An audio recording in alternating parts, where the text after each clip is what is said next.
Recording in progress. On the first day, we spent going over the history of the agency a little bit and making sure that we went over understanding the opportunity from the short numbers. Just so you understand how the career track, long track, if you work to get promoted into management and leadership, how that all works. So I wanted to make sure. Great, we got a couple good markers, and I'm going to just go with this off for now, and I think we should be able to still see the board okay if I need to dive into it, right?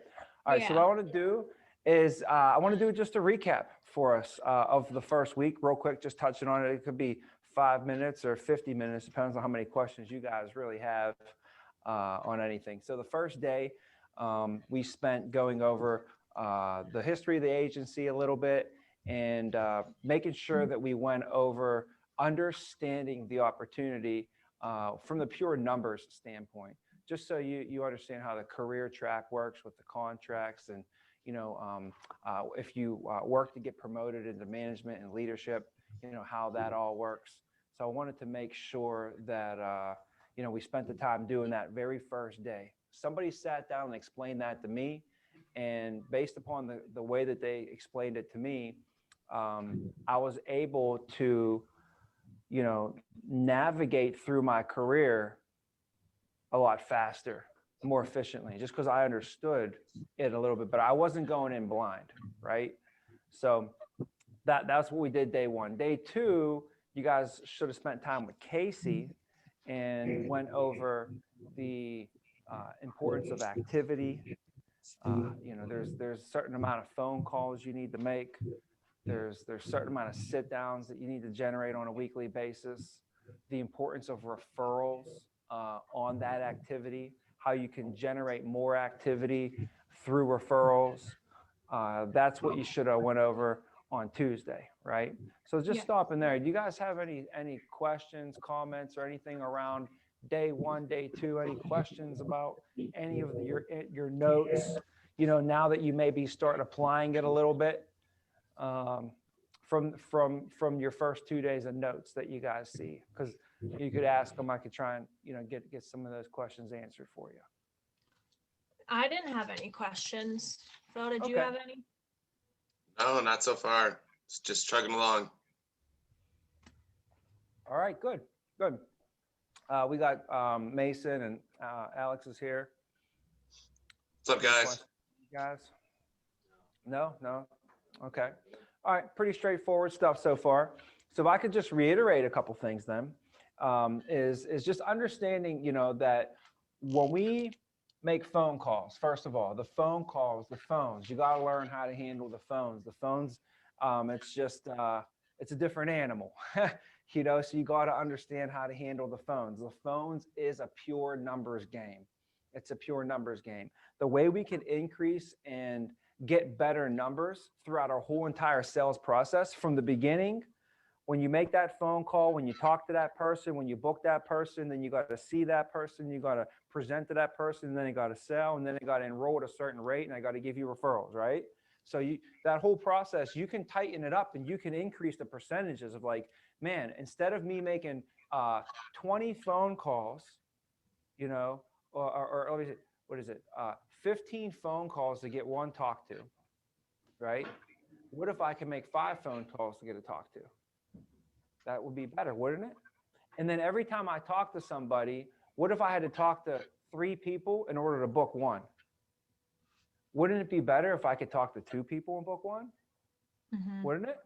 So what we have to do is find ways throughout this whole entire process to get sharper and sharper and sharper, and increase our percentages and chances of success. So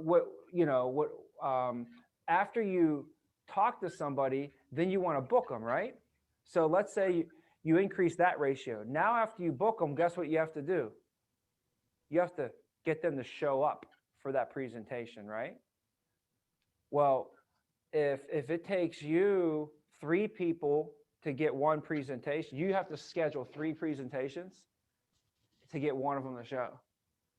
Think how much more work you're gonna have to do, because it only takes me 2 presentations to get one to show. You know, you're doing 50% more work to get that same activity. Now, when you get someone to show, and there's certain tactics, techniques, systems, procedures, processes, all of those that go into having a higher show ratio versus having a lower show ratio. Some people may either not know what to do, maybe not do it the right way. They're doing the wrong things. They're doing the wrong things the wrong way. And that's why you're going to have a low show ratio. But if you can find out the people that have a high show ratio, what are they all doing? Okay, I noticed that this person does like X, Y, and Z. He does. There's 12 things that they do, and every time they book an appointment. And I noticed they do all those 12 things every time. But they also have the highest show ratio. You know what I would do? I would go get those 12 things, write them down, and make sure that I check them off every time I set an appointment as well, you know? So the key is there's certain things that you can do and that you should do that are gonna get you, for sure, it's pretty much proven that if you do this, you're gonna get this result. And if you don't do that, you're gonna get that result. And if you do this, then you get that result. So we wanna find out what are those certain things that we need to do and be disciplined, you know, to the very detail of those things. You can't just say, oh, I did it, but you did it sloppy. You didn't do it like the other person did it. You have to do it the detailed way. So anyways, that's what we're going to continue to work on. Every time we do this, you're going to get more detailed, more detailed, more detailed, more detailed. At first, you're just trying to tackle somebody when you're playing football. You're just trying to just tackle them. You don't care. Just get them onto the ground, grab them by the leg, by their whatever. But the more that you do it, the more you're able to see it happen, and the more you're able to actually do, you know, plan it out, do the proper, you teach it for, like boxing. If you went into a fight, you never knew box before, you would just be trying to throw a punch. But after you do it for a while, now you're getting more detailed with your punches, right? You're starting to think of how your hips turn in, where your footing is, where your head placement is. A lot of different things come into play when you start thinking the details of it. And then you could think of how detailed do you think Floyd Mayweather is versus an 18-year-old, you know, rookie? Just that's what happens in the business too, is you're going to get more detailed because you're just going to do it more. You're going to see things coming way before they come, you know? You're not even going to have to think. Like a boxer don't have to think. They don't even have to think. It's just like a natural reaction. That's how you're going to be with your presentation. And you're going to see, like a great boxer can see the punch coming a mile away. They can see these, like, oh, he's lining up a combo. And they already know it. You're going to know what the client's saying. You're going to be sitting there like, all right, I heard this I heard this yesterday. I heard it earlier this morning. We heard it in training class. Well, you're telling me right now, I heard it a million times. So I'll listen to it.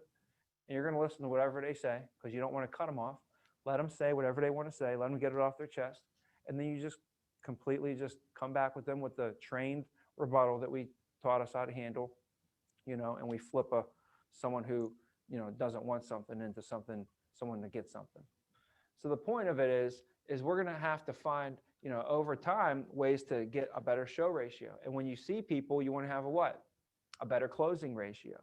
And when you close people, you don't want to have a low ALP per sale. You want to have a higher ALP per sale. So the longer that you're here, the better you're going to get at lining up higher ALP per sale. Gio didn't always close at 2,200 ALP per sale. He didn't. When he started out, he could barely close a sale. Then he started closing sales, but they're average, 600, 700, 800 ALP, maybe 1,000. But over time, because of focusing on being disciplined to the details, now if he walks in, if Gio makes a sale, it's $150 check minimum. Like I think his typically like shows him 400, 300, 200 a month. Those are option A, B, and C. So if here's your 3 options, you know, you got $100 a week, $75 a week, or $50 a week. I'm not even sure if you can even qualify for this program. So I need to make sure you can even qualify first while you think about what's best for your family. And then you take it away from them. and then you start filling out the application. So the ALP per sale, and then what's after that is referrals per sale. The referrals per sale. And the more you're here, the longer that you're here, the more referrals per sale you get. Do you see how it can just literally, when you increase every percentage a little bit along the way, it adds up to be a big percentage at the end. So the numbers, let me go over average numbers, would take you, it takes average right now 30, I believe 30. Yeah, it's 15 and 30. So it takes about 15 calls to get one talk to. Okay. And it takes 2 talk tos to get one set. So let me put it on the board a little bit better. So first you have to make what? A call. Then you have to get what? A talk to. So it's going to take us 30 calls. It'll get us 2 talk tos. 2 talk tos will get you one set. So if you know that you need to have at least 20 set a week,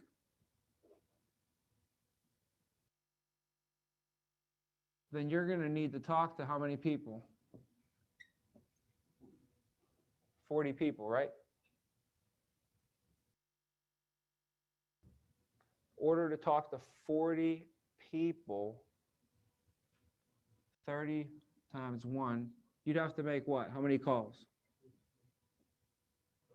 That's 600? Does that seem right?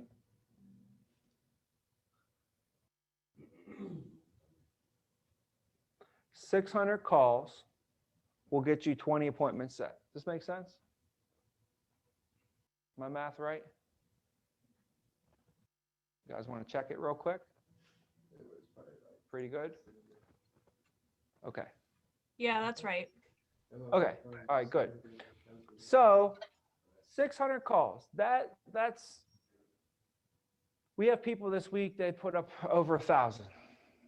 People put up over 1,000. So is it going to be easy?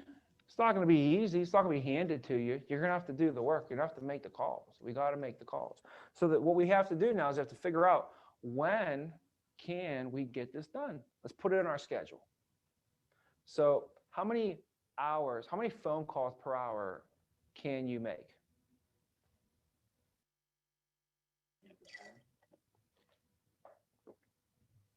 No, average, on average.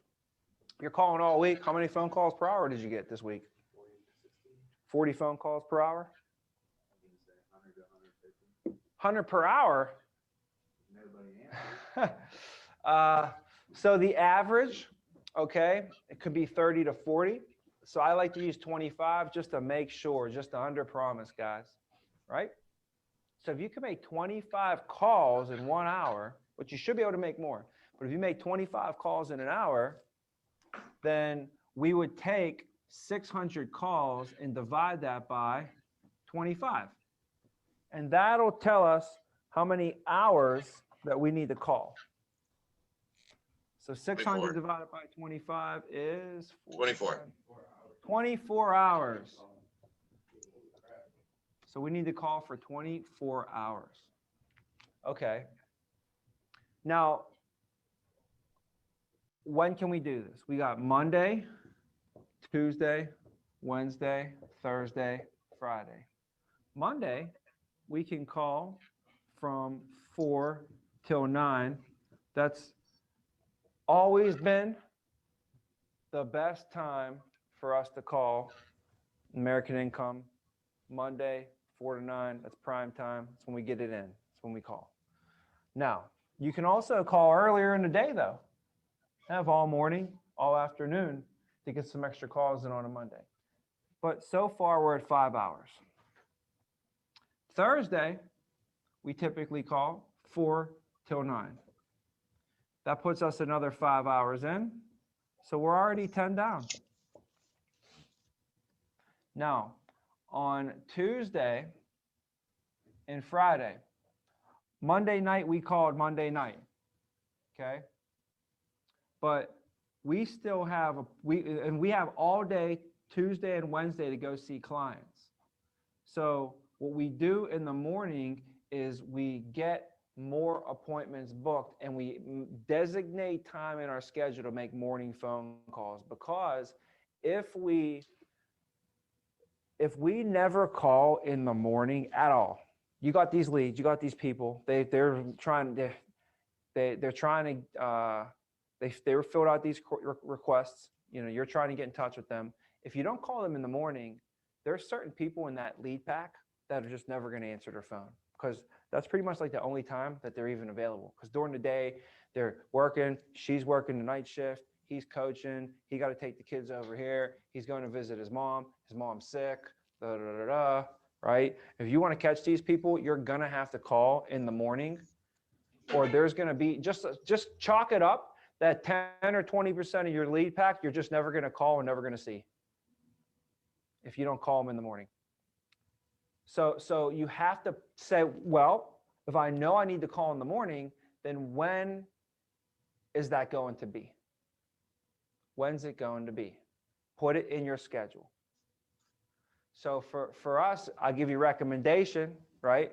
Recommendation for me, Tuesday morning from 8 until 10, and Friday morning from 8 until 10 is a prime time to get that in. Prime time to get it in. Is there a 10 that's too early? What's that? Is there ever a 10 that's too early? Yeah, so time that's too early. You really don't want to call before 8 and after 9. Like a lot of union members start work early, especially construction, they go to work at 7 in the morning. Yeah, we can't call at 7. Yeah, you get in trouble. Unless the guy told you, you know, obviously call me at 7, that's a different story. But yeah, 8 until 9 is the prime. So we got 13 hours a day. 13 hours a day, it's wide open for us to call. So these are just, I'm just giving you like the key ones that I would just book in, like make this part of my system. Because what's going to happen Monday is you're going to call and you're going to find out that there's still gaps in your schedule for Tuesday. You might have some gaps in your schedule for Wednesday. So Tuesday morning, you could fill the rest of your gaps for Tuesday afternoon, Tuesday night. Same day sets are the best. So the problem with calling Mondays is you only have one opportunity to get a same day presentation, which I would give a 9 p.m. presentation on Monday, and you could give a 9 p.m. presentation on Thursday. So when I'm calling Monday, I'm calling to book Tuesday and Wednesday, but I'm also calling to, and especially if you can get a referral, the chances of you making a sale are going to be through the roof. Same day set appointments, the show ratio is really high, the closing ratio is really high. And then prime time appointments for us, if you book somebody at 8 or 9 o'clock at night, closing ratio is really high. And if it's a referral, closing ratio is really high. So if you think about it, if you meet with somebody, if you call them on Monday, it's a referral, you call the referral Monday, you book them for Monday night at 9 o'clock, right? The chances of you making a sale that day just went through the roof. And your week didn't even start yet. It's still Monday night. Everybody else is going out Tuesday hoping they're going to get a sale. You already got a sale Monday night. What were you doing at 9 o'clock on Monday night anyways? Like seriously, like what the heck could you possibly be doing on Monday night at 9 o'clock? If you're at this office, you're probably getting your stuff, packing it up and just driving on home, and you're going to go to bed. So why not stick around for an extra hour, make $1,000 real quick and get one of your presentations out of the way for the week, you know, and top off your call night and get a bunch of momentum going into the week. So I would go the extra mile on Mondays now, which I never had the ability to do this. I would do this if I didn't have the ability to do this. I had to be in call night on Monday nights. So Monday night, call night ends at 9. Thursday night, call night ends at 9. Guess what I have Thursday night lined up? PM. Got a 9 p.m. lined up for Thursday night, call night, right? Everybody's going to get beers. You're out here, get your deal built. The other times when we could call, how many hours is this now? We just added 2 on Friday, 2 on Tuesday, 8 till 10 a.m., 8 a.m. till 10 a.m. on Tuesday, 8 till 10 on Friday. So we're going to add another 4, right? So now we're at 14 hours for the week. So we need to call for another 5. Well, Wednesday afternoon from like 11 till 1 is a prime time situation to call. Well, so Wednesday 11 till 1, add another 2 on there, puts us at 16 hours. And then on Monday and Thursday, you'll notice that people come up here and make phone calls in the mornings on Monday and Thursday. And a lot of them will call like right around 11, 12, they'll call through lunch. So what usually a lot of people do is they'll give themselves 2 or 3 hours of call time here on a Monday. So they'll put 2 here, 2 here on a Thursday afternoon. They'll come in before phones, make some phone calls. They'll call in the morning. So you can get phone calls, 2 hours of phone calls in the mornings here. You have all day Tuesday, all day Wednesday, all day Friday, and all day Saturday, okay? You're going to be in the field all day Tuesday, all day Wednesday, all day Friday, all day Saturday. You're going to have appointments lined up. So you might have one at 2 o'clock, one at 4 o'clock, one at 6 o'clock, one at 8 o'clock, one at 9 o'clock. You might got, an extra one. You got 2 booked at 4 or something. So you got 6, 7, 8 appointments on your schedule for the day. Well, you go through your day and the 2 o'clock ends up not being there. And your next appointment's not till 4 o'clock. So what do you think you should do? Make some calls, right? So what you do each day is you want to be able to put in 50 to 100 calls a day during the field. So when you're out there in the field, this ain't counting in the morning. This is when you're out there in the field. You put in 50 to 100 phone calls a day. They would say 100 a day. 100 a day will keep the bill collectors away.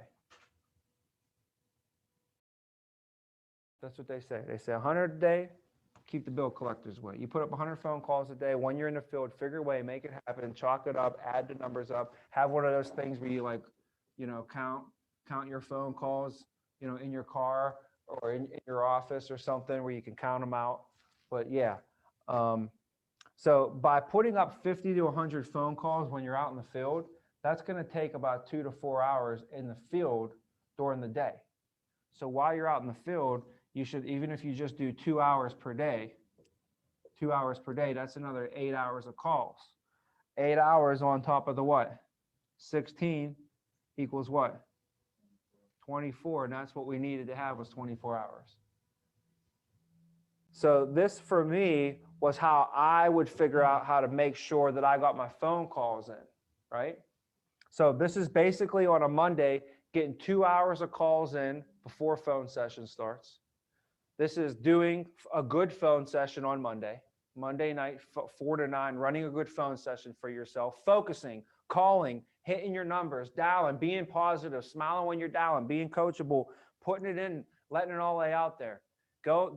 And when you start working out, it's kind of sucks. You're sore. You don't see no results at all. You're tired. None of it makes sense really. Some of the movements, you're not used to it. That's what it's going to be. Phone sessions aren't going to be like a normal, after you start going to the gym, you get the momentum going. Come in 2 months, phone sessions for you, you're going to be humming. You're going to be flowing. You're going to be going right through these phone sessions. You're going to be cutting them down real nice. But right now, it's going to be new to you, right? So we got to get used to running a good phone session. It's 5 hours, man. It's 5 hours, and this is where you make all your money. You guys know you make all your money on Monday night, and then you go just pick up your checks on Tuesday and Wednesday when you go see your clients. Thursday, you're going to set up your appointments for Friday, Saturday. Basically, you're making all your money. Because if you don't have any appointments, what are you going to do? If you don't have no appointments Friday, if you don't have no appointments Saturday, are you making any money? No. So when are you making your money? You're making your money on the phones, guys. You are making your money on the phones. That's where all the money's made. So this can't just be going through the motions. Oh, it's just another phone night. You got to get hyped for phone night. Anytime you get the chance to make a phone call, you got to get hyped for the phone call, because that's where the real money is made. When you go out and see the clients, you're going to give a presentation. You're going to give the same best presentation you always give. 1 out of 3 of them are going to enroll. Average ALP is going to be about 900 to 1,000 ALP per sale that you get. So we always would say that you make your money on call night and you just go pick up the checks over the weekend. You just go pick up the checks from your clients when you go see them.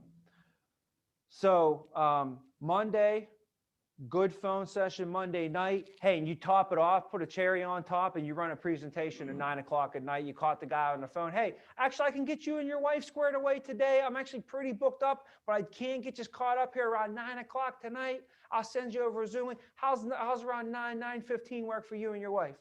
Okay, perfect. I'll send you a Zoom link. You click on it. Let me know if it works. Okay, great. Tell your wife, I'll see you guys then. Look forward to getting caught up with you.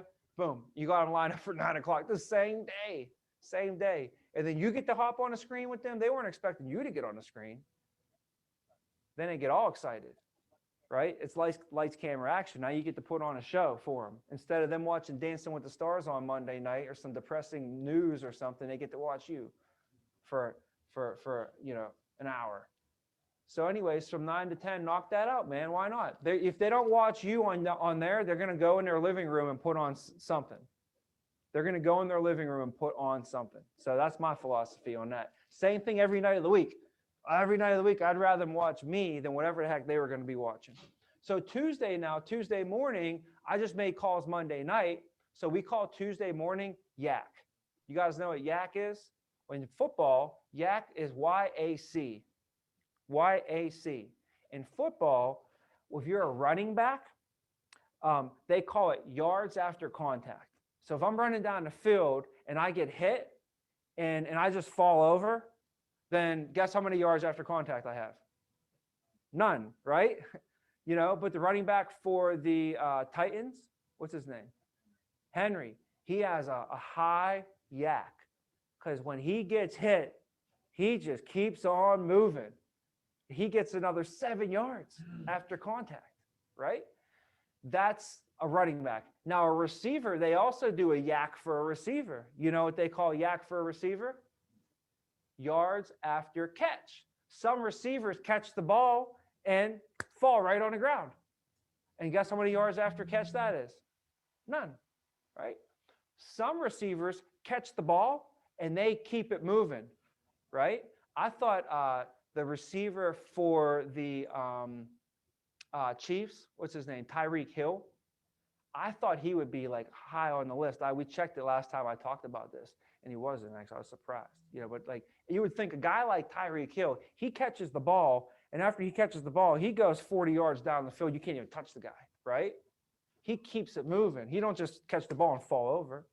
So some people in his business, you won't believe it, but they'll only show up for call night, and they'll only call during call night, and then they don't do nothing else.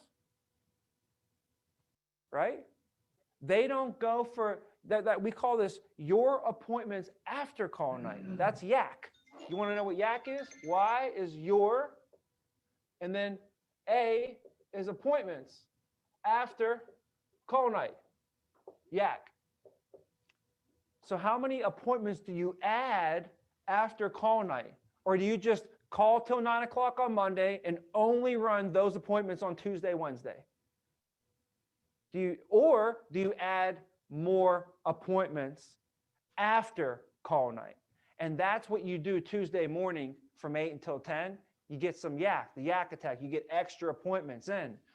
Tuesday afternoon, you get no-showed for an appointment, or they have to reschedule with you. You have a gap in your schedule for one reason or another. You got an hour or two free. Let's get some more appointments. Wednesday afternoon is great, 11 to 1. Smack dab right in the middle of the week. Right in the middle of the week, right in the middle of the day. Right? Most people working from what, 8 until 5, 9 until 5, 7 until 3, right? So what's right in the middle of that day for them is 11 to 1. And that's right in the middle of their week. So you hit them, boom, right in the middle of the week. For some reason, I don't know why, but it works. So you could call Wednesday and get more appointments set for Wednesday night and also get a head start on your weekend. Okay? So anyways, we execute this plan. Thursday, Wednesday, you're in the field making phone calls. Thursday, we have phone session, hit at 9 o'clock. Friday, call from 8 until 10. And then Friday and Saturday, when you're out in the field, maybe 2 hours of calling during your free time. Since we don't have to drive now to appointments as well, you're definitely going to have some more time. Before, it was tough for me to hit these calls, guys. It was hard because I had to drive from one appointment to another and try and make phone calls in between. Like while I'm driving, I'm like looking at a GPS. I've never been in this side of the town before. Driving by the house 3 times. I missed an exit. I can't tell you how many. I got pulled over. A cop thought like, what are you doing? I'm like, I'm lost, officer. I got the schedule. I'm trying to call these appointments, so you don't have to deal with that. Flat tires, snow, all the stuff that has to go into that. The money, how much money you think I had to put in gas?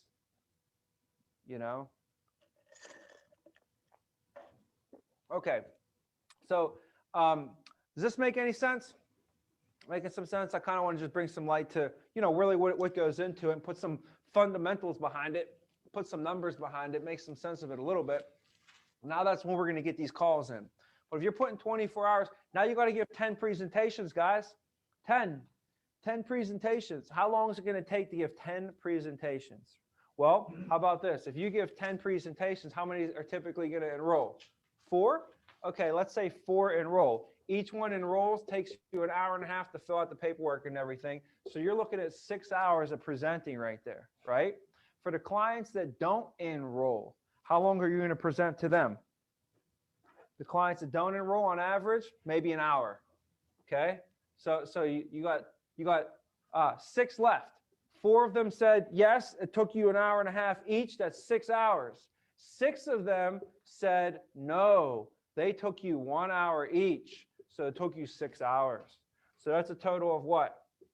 12 hours of presenting. 12 hours of presenting. Let's just add 3 hours in there for preparation, and I don't even know what else, okay? We're just adding 3 hours to say it took you an extra 3 hours to do all these presentations for some reason, okay? That makes us 15. So we know we have to put 24 in on the calls and 15 in on the presenting. That's 39 hours for the week, right? 39 hours for the week. Done right. Executed skillfully like a professional. Now, you can't say I want to get professional results, but you don't want to do what professionals do, and professionals do what professionals do. So you got to figure that out. There's like 70 million things that they do. You got to get them all right.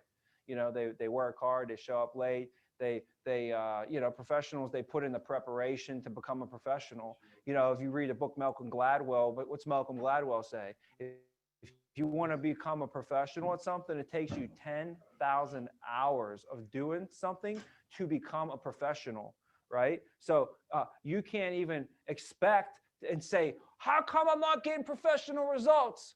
Well, because you're not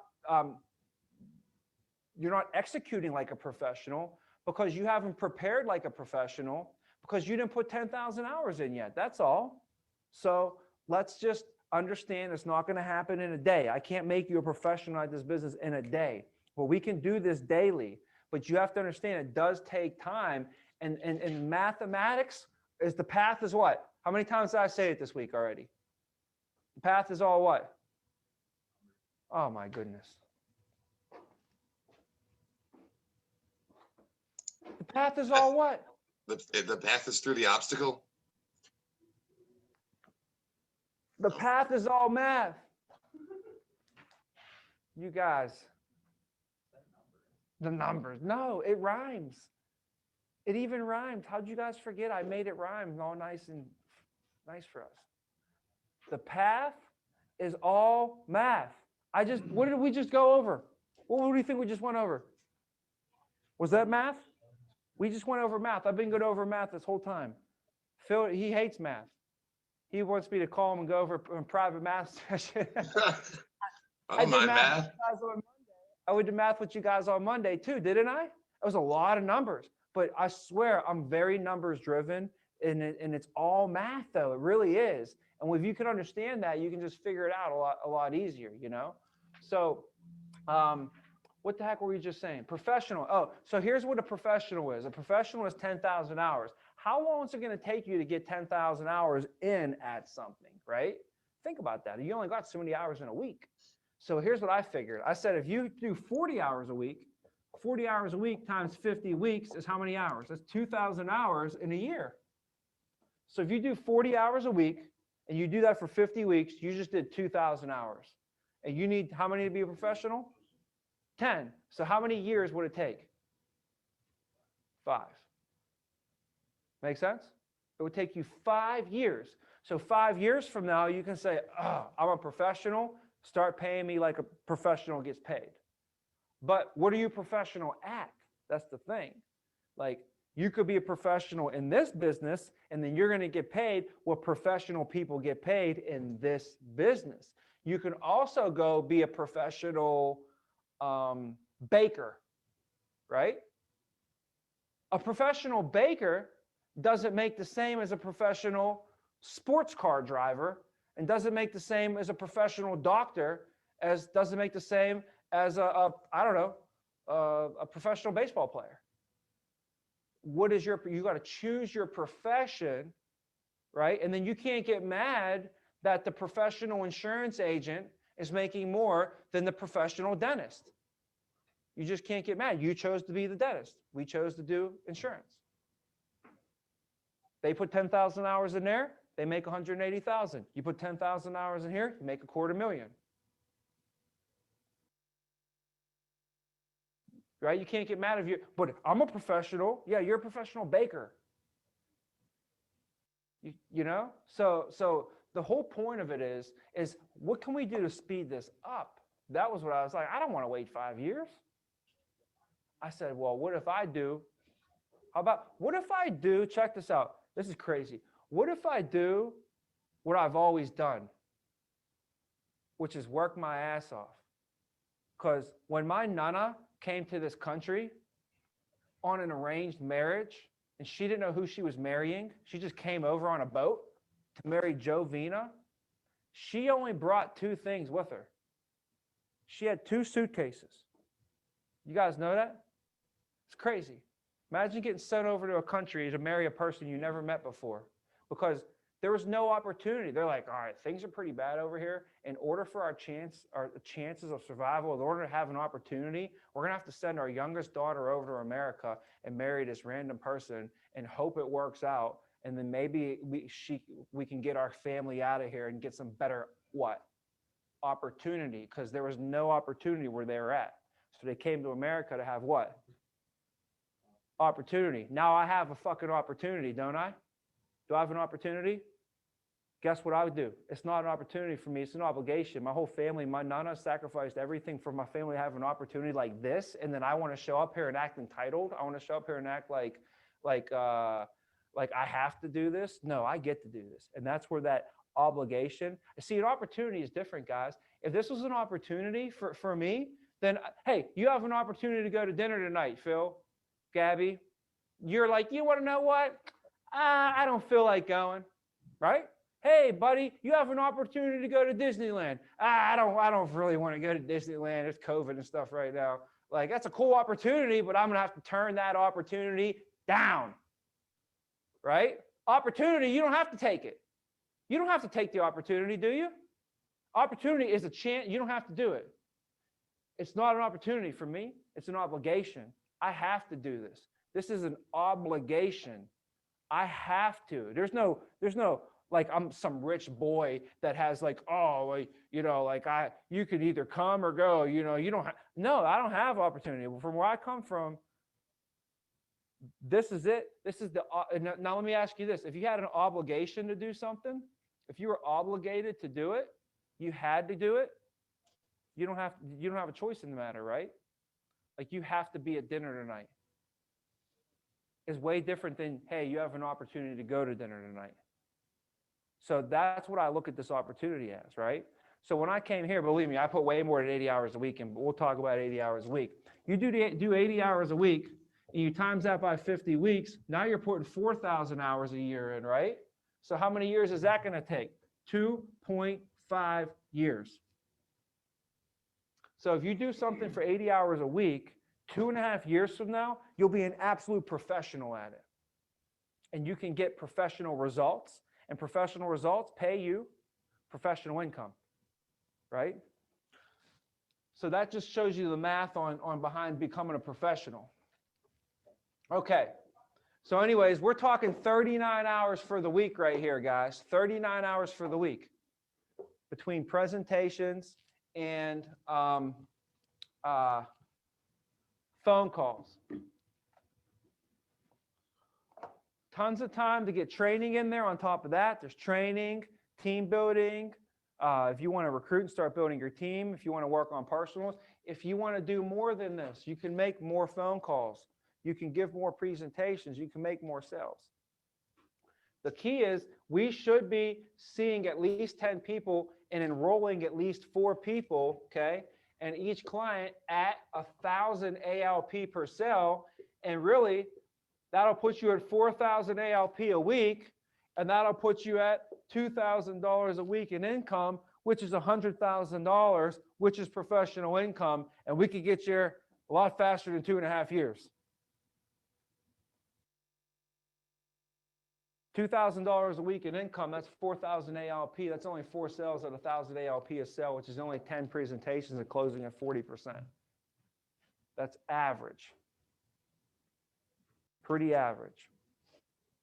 Guys, last week we had average ALP this year, like we've been averaging about 3,000 ALP per person, like per week. Like people are pretty much doing about 3,000. That's what we're looking at. Last week, we averaged 3,000 a person last week. Some people hit 9,000. But we averaged 3,000 a person last week. So, I mean, that's good company to be in. Good company to be in. If you're just average, you'll be making 1,500 a week. All right, now if we go here, calls, talk to, sets, what's that looking like? Now, if you set 10, 20, we just did this. I just wrote this on the board. If you set 20, what are you going to do? You're going to what? You're going to see 10, you know? You're going to sell 4, right? And then the ALP, if it's 1,000 ALP a sale, you'll be at 4,000 for the week. If it's 800 ALP a sale, you're at 3,200 for the week.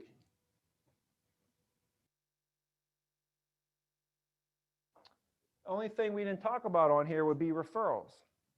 And referrals can really change the game. Did Casey go over to Referral Tree? Did you go over to Referral Tree? Yeah. Yes. Okay, good. That's one of the first things that I was taught when I got into this industry is my boss, leader at the time, took a whiteboard and basically just drew this tree. Did you guys draw the tree in your notebooks? A little bit? Sort of, kind of. Kind of, yeah. He's like, you know, if you have a client, right, and you take this one client, and if you can get this client to give you 5 referrals, and then you could see those 5 people, and you could get them to give you 5 referrals,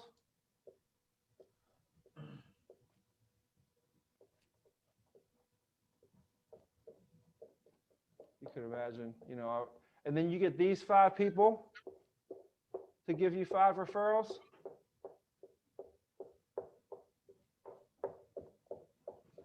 And then you get these 5 people to give you 5 referrals. And he said, can you imagine the possibility all from just one client? Do you understand you can feed your family for a year if you meet the right client and you do it the right way? That's how beautiful this business is. And you don't have to wait or rely or ask somebody for a pay raise or beg or kiss somebody's butt or what. You can do whatever. You can make it how you want it. You can set it up how you want it. You don't have to, if you want to get a pay raise, if you want to increase your sales, if you want to get on a nice track, referrals are the way to do it with the least amount of resistance. So if you know statistically a referral will close at 2 out of 3 versus the lead will close at typically 1 out of 3. So if you mix it in there, if you mix a couple referrals in, a couple leads, maybe you can get a good 40% closing ratio. And that's kind of what situation is. The average person would probably sit around a 40% closing ratio. But What will close 1 to 3? leads close 1 to 3. But referrals close 2 to 3. So some people are heavy on referrals and they're closing high rates, 60, 70%. Some people are horrible with referrals and they're just sitting around hoping they get some leads next week. You don't want to be the person who's always asking for leads. Hey, anybody know when we're going to get leads next? Or like, you should be like, I don't know, bro. I don't really pay attention to that. I'm so busy calling my referrals. If they gave me leads, I don't even know if I'd be able to call them. Like, that's the person who you know is making money for sure. The other person over there, I wouldn't put money in their stock. The person who got the referrals, I put money in there. I'd invest into that stock all day long. They're on an upward trend right now on the Dow Jones. So does that make sense, guys? So you want to do everything you possibly can to be the best at referrals, the absolute best. When you look at your schedule, you want half of your schedule to be coming from referrals. If it's not, then there's definitely opportunity for you to improve. So if you want to have, 30 appointments booked, you want to have 15 referrals on your schedule. If you want to have 20 appointments booked, you're probably going to have about 10 referrals booked on your schedule for the week. So anyways, I wanted to hit on the referral tree. Understand the mindset behind that. One family can change the game. They say it only takes one family to set your whole entire week up, to set your whole entire month, some families. I met a lady who, on a Saturday morning, who loved the program. And I showed her that she has the opportunity to sponsor her friends and family to get the same exact benefits that she got, but they don't have to be in the union. They don't have to pay any union dues, but they're going to get access to all the exclusive union benefit programs at the union at the union discounted rates. She's like, oh, wow. Well, can my cousin? I was like, yeah, you can sponsor your cousin. And we went through, I was like, let's go through your phone from A to Z. That way we don't miss anybody, okay? And we'll make sure that we get these out to the most important people to you. So what she did is she gave me the list. We got through it. Then we identified the most important people, called them first. And what we found out is that it's probably going to be easiest if they just come over her house. So for the next month and a half, every Saturday, I went to this lady's house Saturday morning, and she had a different person in her family waiting to get life insurance. This is my nephew. He just had a new son. He's a single dad. Boom. Got it. This is my mom, right? This is my aunt. This is my cousin. Every Saturday I went back to her house. And I always brought donuts because they said donuts prevent donuts. So I'm like, all right, well, if they say bring them, I'm bringing them. I don't think twice. When people tell me to do something, I'm just dumb enough to be coachable and just do it, So I would show up with donuts on Saturday morning to all my appointments. And I bring donuts and a smile, to everybody's house. And sometimes they'd be diabetic. They couldn't even eat the donuts. I felt bad, for bringing them, but anyways, it was the gesture that mattered. So I brought her donuts the first day and I found out she don't like donuts, but I found out she likes pie. Cause like, you don't like donuts? She's like, no. I was like, well, what do you like? And we found out like after going through like what she likes pie. So for the next few Saturdays when I showed up at her house, I showed up at her house. I brought donuts to my other appointments, but for her house, I brought pie. So every Saturday I showed up with like 2 different kinds of pies. Like I figured we would try like the peach pie and the apple pie today. And then next week I showed up with like the berry pie and the cherry pie, so, but that one client right there. And then from those people, her brother-in-law, her cousin, like all these other people, they gave me referrals. And I didn't know anybody in the town, but that one person fed me for a month and a half, 2 months, and got me into a lot of families that I never would have met before. Be thankful for the leads. I never got a lead in my life. If I wanted to get business, guys who had to get the business? Me. I had to go get it. I had to go find it. I had to call, figure it out. Friends, family, relatives, walk through the mall, drum up conversation with this guy, go into a business, go take people to lunch. I had to figure it out. So when I got the leads, man, I was able to really be appreciative, and because of that, I maximize the resource. Like somebody who don't do this business, they're like, let's say you never experienced what I experienced. I experienced 3 years of being in 100% commission sales business with no leads. Go out there and figure it out, Tommy. Like, go figure it out. Me and Mason were watching the Animal Planet the other night, right? And the leopards, they had these leopards, and like the leopards were like 1, 2 years old. And like even though he's only 1 year old, his mom is no longer going to be able to help him, and he is now on his own, and he got to go figure out how to eat, right? That's how I was. They were like, all right, go figure it out. And I'm like, what do I do? I'm like, go hunt, young one. I'm like I didn't know what they gave me, like nothing, no resources or anything. So I figured it out. I made it happen. But when I came here, they're like, I couldn't believe it. Like, oh my God, you got leads? You call these people to answer? And then they schedule an appointment with you. You don't have to argue with anybody? Like, this is nuts. You don't have to call them back 16 times to get an appointment booked? I couldn't believe it. So I was very appreciative of it. But if you never had to go through what I went through, you get a lead, they don't answer your call, you're like, heck with this person, you throw them in a garbage can because you don't appreciate and understand what that lead's about.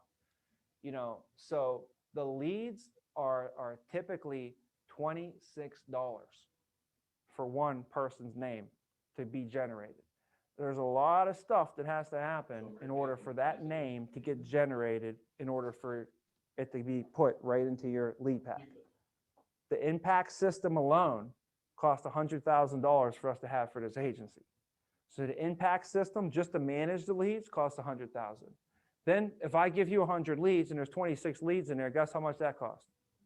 There's $2,600. How much did you pay for it? How much? Nothing. You didn't pay anything for it. So what you got to do is just make sure you understand that and you appreciate it, and that you do everything you can to exhaust it. And you say, you can't only call them from 5 to 9 and then think they don't ever answer.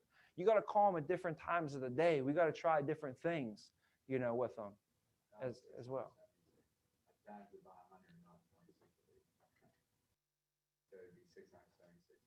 No, it'd be $2,600. $26 times 100 leads. No, not 26 leads. I wouldn't give you 26. I'll give you more than that. Right? Yeah, but the point is, guys, we're not going to stop that. That's always going to happen forever and ever and ever. And we have an endless supply. There's just so many. We could go get more like that. Okay? So we're going to continue to grow, and we will never ever run out of leads, like ever, ever. So just so you guys know, like there's plenty of room for you to grow and for us to just keep on going. But yeah, so that's a lot on the activity side of things, man. I think the referrals are something that if you wanted to get an edge for yourself, that can be your little edge that you can get, because everybody's going to get the leads. Everybody's going to get them, right? So if you're calling him, he's going to call him.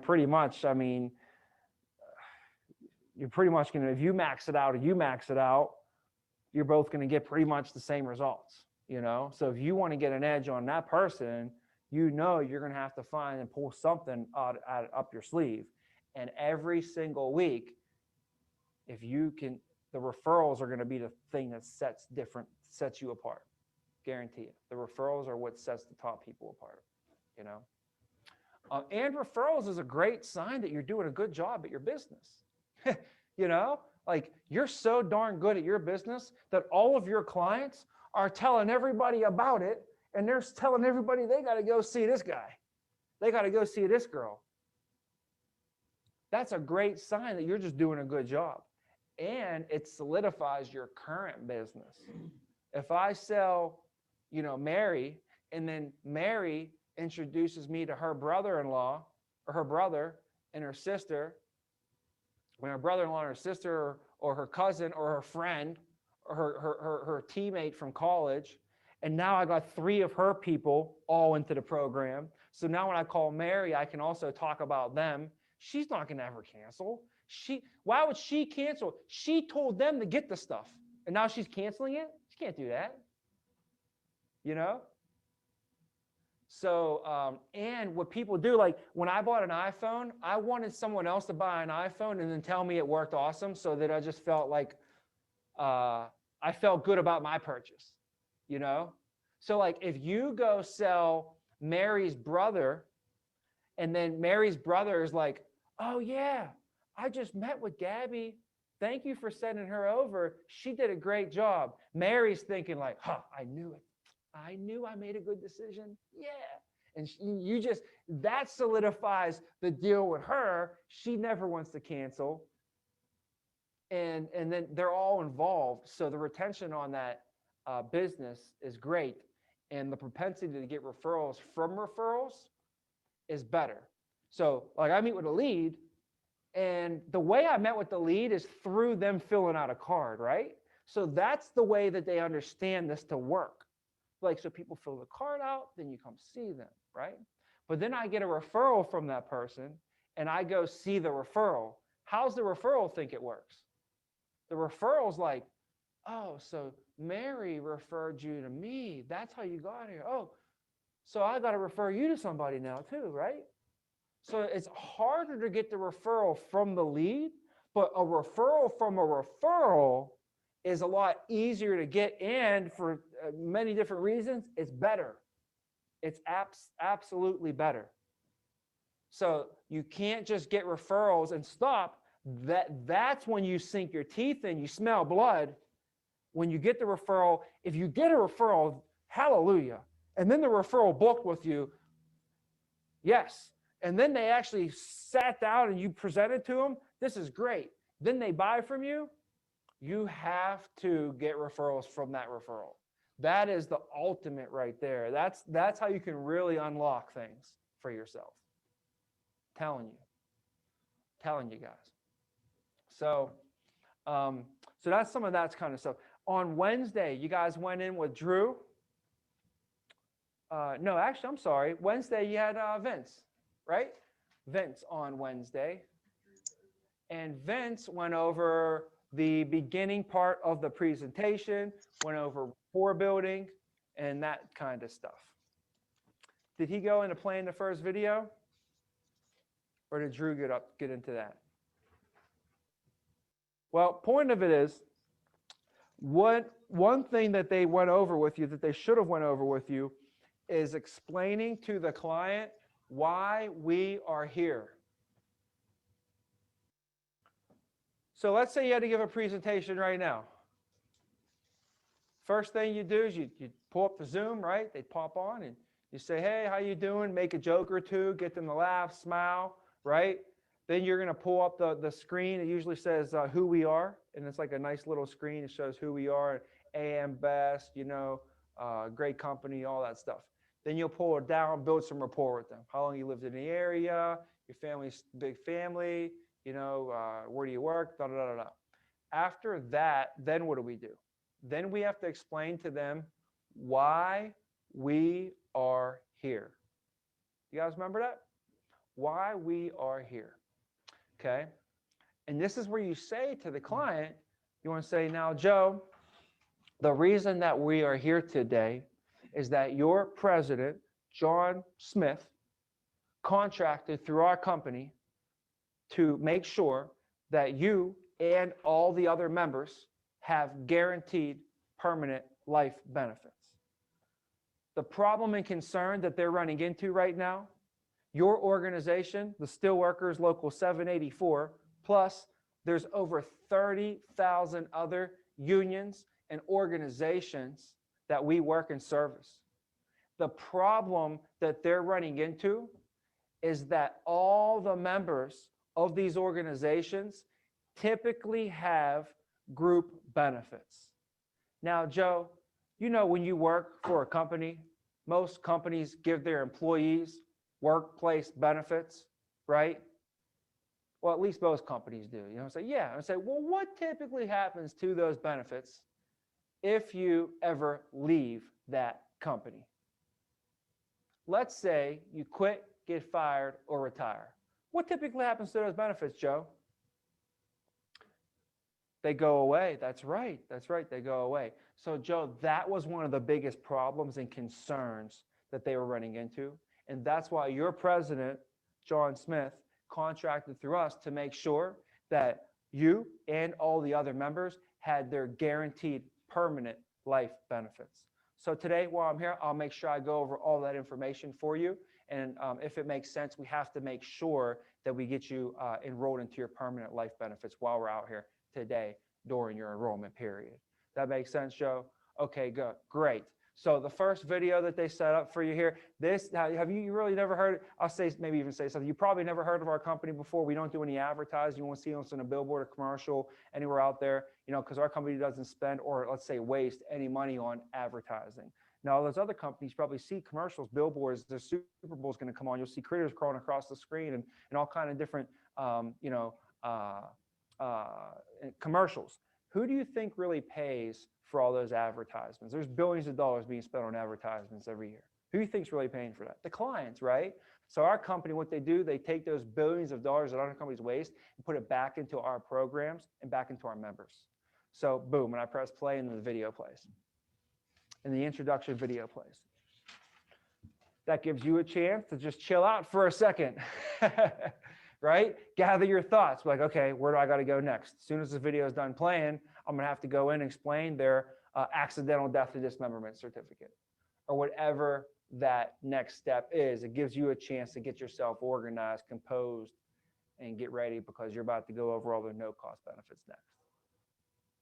Does that make sense how that flows? Because then Drew on Thursday went over it. And just keep in mind, you have to make sure that you hit home with that, because at the end, you do not want them to tell you, I don't need this. And the reason they say that, and you say, well, why don't you need it? And they're saying, because I already have this stuff through work. You're going to feel like, oh, what? How could you? So if you explain it to them up front, and I said to them, what happens when you quit, get fired, or retire, Joe? What happens to those benefits? And Joe goes to me, what? Well, you lose them. Wait, I didn't tell him he loses his benefits, did I? He told me he loses his benefits. Didn't he tell me? If he tells me, it's way better than me telling him. So at the end, they're not going to be giving you this, well, I don't need this because I already have stuff through work. No, we clearly went over this at the beginning, that the main reason that I'm here today is because you have stuff through work. That's why we're here. That's the problem. The stuff through work is the problem. That's why we're here. So they should never give you that rebuttal. Does that make sense? What's pretty cool. So you're almost using it like you're flipping it. So now, after that, Drew went over the no-cost benefits. He went over to no cost. So, with the no cost benefits, it's just a great opportunity to build value, to show that you're a professional, and to show that you care.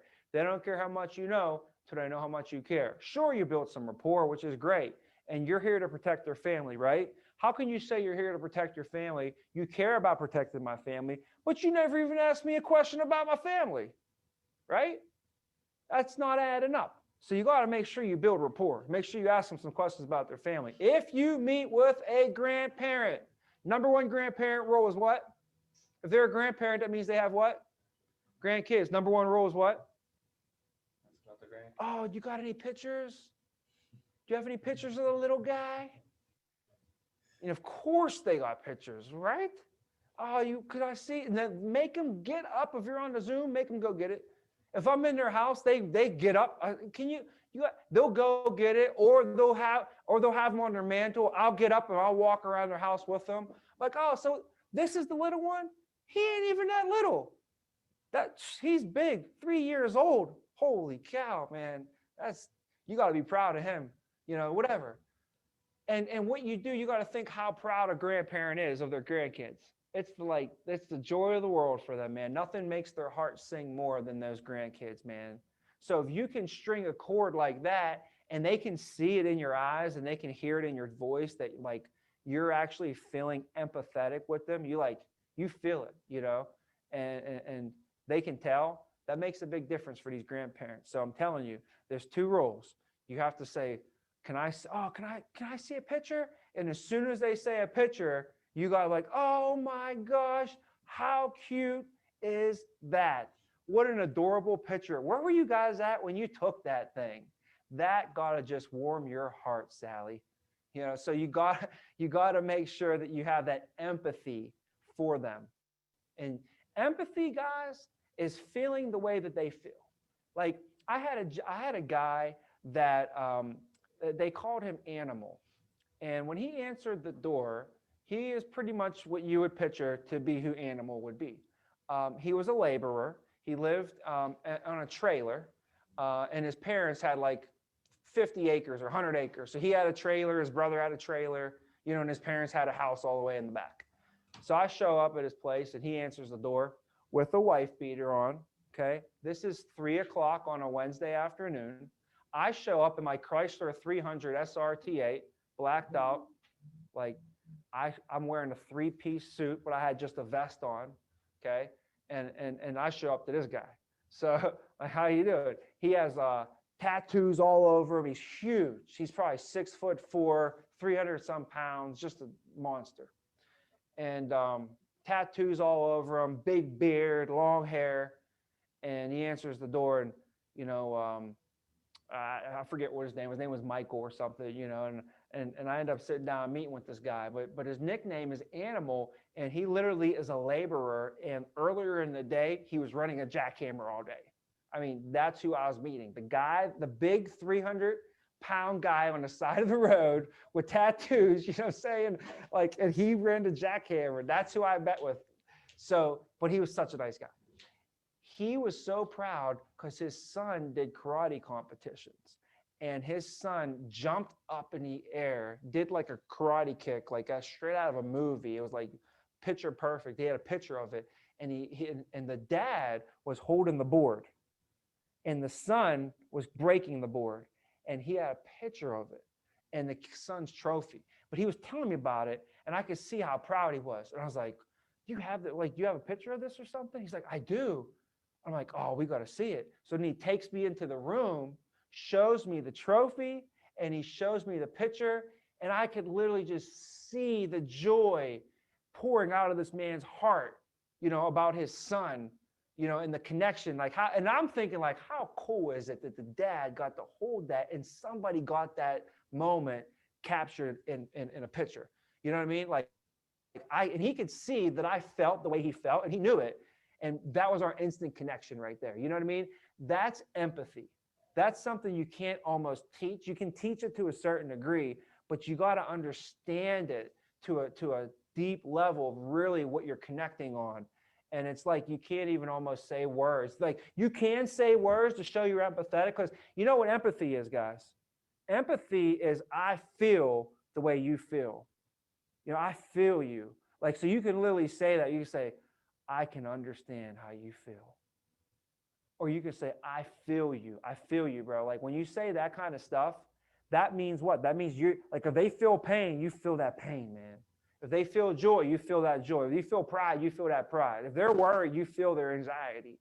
You know, that's empathy. Now, there's other two things. There's called apathy. Apathy means what? You don't feel nothing at all. Apathy, I don't feel nothing. I'm apathetic towards it. I have no feelings. Apathy. Sympathy means you feel what? You feel bad for somebody. You know, you have sympathy for somebody means you feel bad for them. When you have empathy, you feel the way they feel. So the thing that most top salespeople have is empathy. Empathy. The ability to not only feel the way the clients feel, but to communicate that as well. Because Mason could be sitting here telling me about a situation he's really proud about or he's really sad about, right? And I'm sitting here thinking like, man, I can feel the way he feels, man. I feel him, right? But I never communicate that to him. I never communicated to him, right? Or I don't communicate it properly to him, then it does no justice. So the key is you have to feel the way they feel and you have to communicate that to them and let them know. Like almost reach across the table, grab them on their arm and say, hey, man, I feel you, dude. I can definitely understand where you're coming from. You know, that's that connection, right? Key to that, and it's hard for us to do, but when I walk into somebody's home, I would always say, so Mary, would you like me to take my shoes off or should I keep them on? What would you prefer? My mom would kill me if I just stomped through your house. And she would, oh, you could keep them on. But I wasn't even talking to Mary, guys. I was talking to myself. It was a personal reminder, Tommy, that it's a metaphorical thing. Right now, it's time for you to take your shoes off and put their shoes on. What is it like to walk a mile in their shoes? And when you put their shoes on, metaphorically, I'm not putting a guy's work boots on, walking in his house. I'm not putting her stilettos on either. But you see what it's like to walk a mile in their shoes, and you visualize, like, what's it like to come into a house like this, to wear those shoes, to go to that work, to drive that car, to eat dinner at this table, blah, blah, blah, blah, blah. You're able to relate to them a lot more. It's harder to do that on Zoom.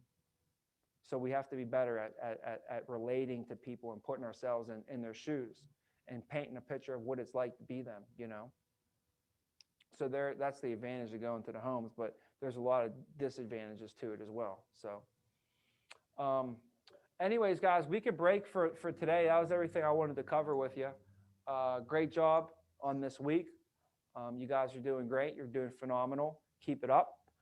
By the end of next week, it'll all start making sense even more. Some stuff might not even make any sense right now, guys. Just keep with it. I promise, when you're saying your ABCs, we got to get all the way to Z before it makes sense. So right now you might only be halfway through the alphabet or something, but we'll help you connect the dots.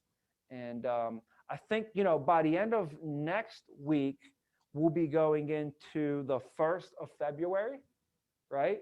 By February 1st, you're going to feel pretty good with your presentation if you keep doing the reps.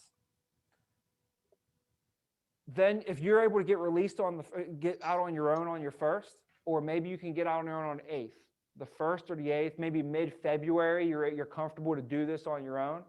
Okay, we don't want to just send somebody out there who's not prepared. That could end up to get complaints from groups, and we could lose a whole organization because we had somebody call the steel workers, and now we got a complaint from the steel workers, and now they don't want to work with us. There was 5,000 people that we were servicing. So believe me, we're not here to just say, all right, hey man, your training is up. Good luck, man. Good luck. No, we can't afford to do that, and we won't do that. So we have to make sure that we're trained properly. Make sure that you guys go through the training checklist and you have everything checked off before you're able to get out there. So even if it's, 1st, 2nd week of February, when you're able to get out there really and do it comfortably enough, keep in mind, now we're going to still have to do 100 presentations, right? So, you're going to be looking at probably March, April, or May as your first 3 key months of your career, up until then. But great job so far this week. Like I said, proud of you guys, and have a good weekend. Definitely use the time over the weekend. Watch your foot on there to practice up. And if I could give you one reminder, you're going to get to the end of a presentation, guys. I promise you, when you say these words, it works. And what happens is the client's going to say yes, okay? I promise you. And when they say yes, you're going to have to fill out an application. So practice these applications. If you have not practiced 2 applications a day this week, you are behind. You're like 8 presentations behind right now. So make them up over this weekend or something, but stick to 2 application e-apps a day. Make sure you fill those out. All right. Good job, guys. Have a great weekend. I'll see you on You too, Monday. man. Well, I'm guessing it's everything that he said. Oh, okay. I was waiting for like some keywords.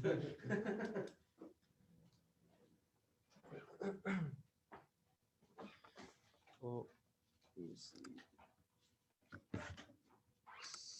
Well, he didn't get back yet. Ashley, do you have any questions? I don't think so. I can't think of any. That was a pretty solid video. Oh, okay. Well, we are putting all of these videos on YouTube on his channel. So if you want to go back to them, you can definitely check it out on YouTube. It's at the Vina Agency training class. Okay, I'll write it down. Thank you. Yeah, no problem. Yeah, so yeah, that's basically it for right now. I think you guys are just done. Okay, Sure. sounds good. Thank you. How's the weather over there? It's super nice. It's like, I think it's 90 today, honestly. It's getting really hot already. Really? Oh man. Oh yeah, Can't wait for it to be hot over here. it's 90 right now. The weekend, there's a high of 97 already. Yeah. So it's a little hotter sooner than it should be, actually. It should be still in the 80s right now. So Wow. So I'm guessing you're already using your AC, huh? no, I don't think so, but it's hot in here. I don't know if you can tell, my face is getting a little red. I have my fan on, but it's not really helping. Oh, I thought you were just blushing. Oh, nope, I've been overly warm today. Oh, okay. Yeah, it's hot. Awesome. Yeah. All right. Well, Ashley, I think today was the last day for this. Is this your second week? This is my first week. Oh, first week. Okay. Yeah. So you guys still have another week of training. Sounds All right. good. Yeah. Well, thank you. Yeah, no problem. All right. Well, I'll be closing this the Zoom. Okay. Bye. All right. Bye.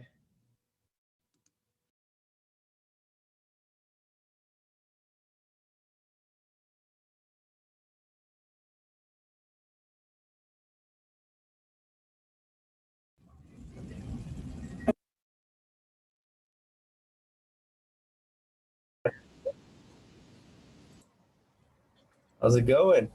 Good, man. How are you? Great. Did you get anything good for lunch? Yeah, man. You know, being back home has its perks. Mom's always cooking. You have for lunch today, George? Have you ever had so Lebanese people, we actually eat like it's like raw, it's like raw meat, right? But it's got all its spices and it's been drained from the blood and cleaned up. Mm-hmm. And we call it kibinei. Kibbe. Kibbe, yeah, you know kibbe, right? I had kibbe before. Yeah, so it's like the same stuff that you had like the ball looking one, right? I don't remember. Yeah, so it's that stuff, but instead of actually being cooked, it's raw.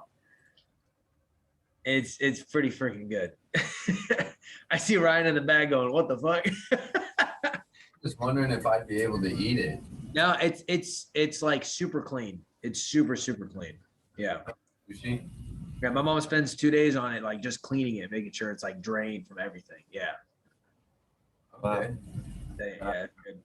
I couldn't stop eating. I was like, fuck, I gotta log in. All right, here comes Autumn. I think, well, we got one more. Close Yeah, that I door. think so. Is there how many people in training, right? We missing one person? Caitlin. Yeah. Cool. Hi, Autumn. Hi. How's it going? Good. Going good. I'm Josh. I don't know if I got to meet you yet. Oh, no. All right. Nice to meet you, Autumn. Nice to meet you too. So we'll give it another minute or so, and we're missing one person, so we'll see what's going on, and we'll get started. Okay. Cool. You guys got your notebooks? I'm gonna go grab my notebook.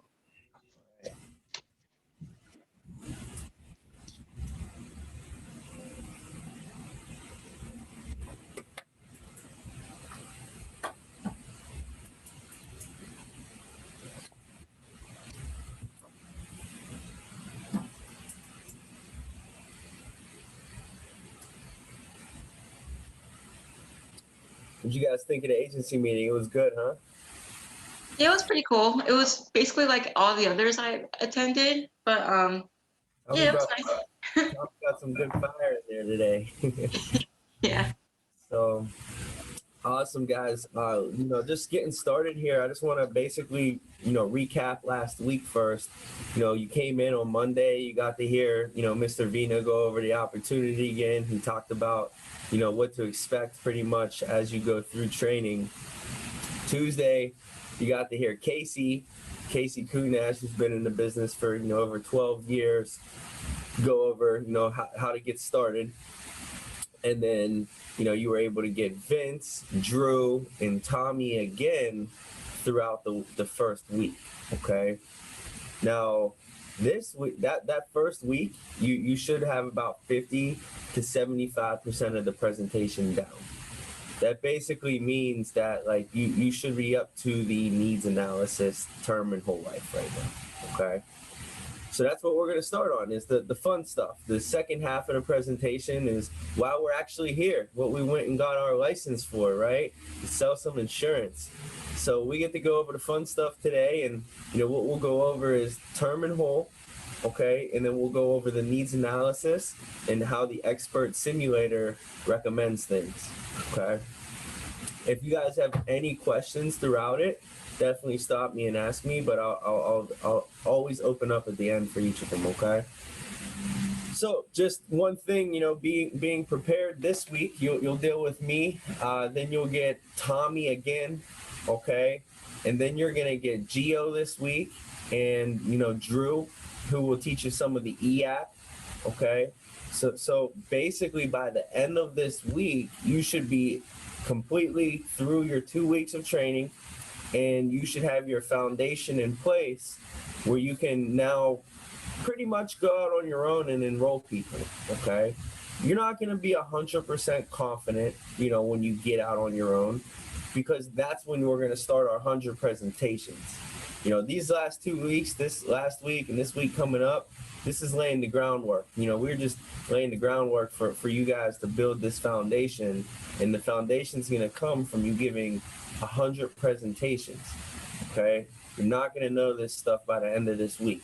I'm just telling you that. Just take as much in as you can, and then once you get out on your own, really start hammering in it.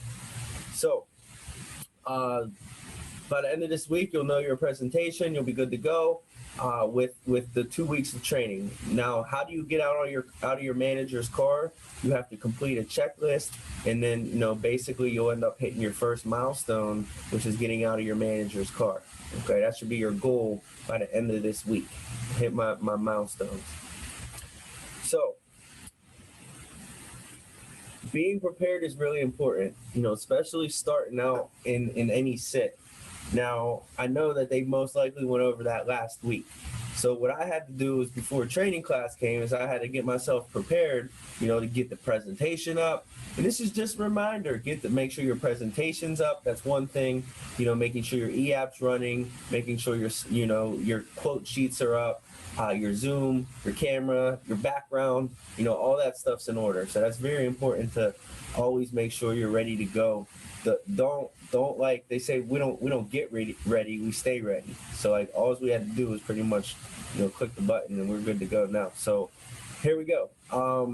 Today what we'll do is we're going to share my screen, okay? And I know if you guys are using the presentations, okay, that the PowerPoint, then right after the AD&D certificate, it goes to a blank screen.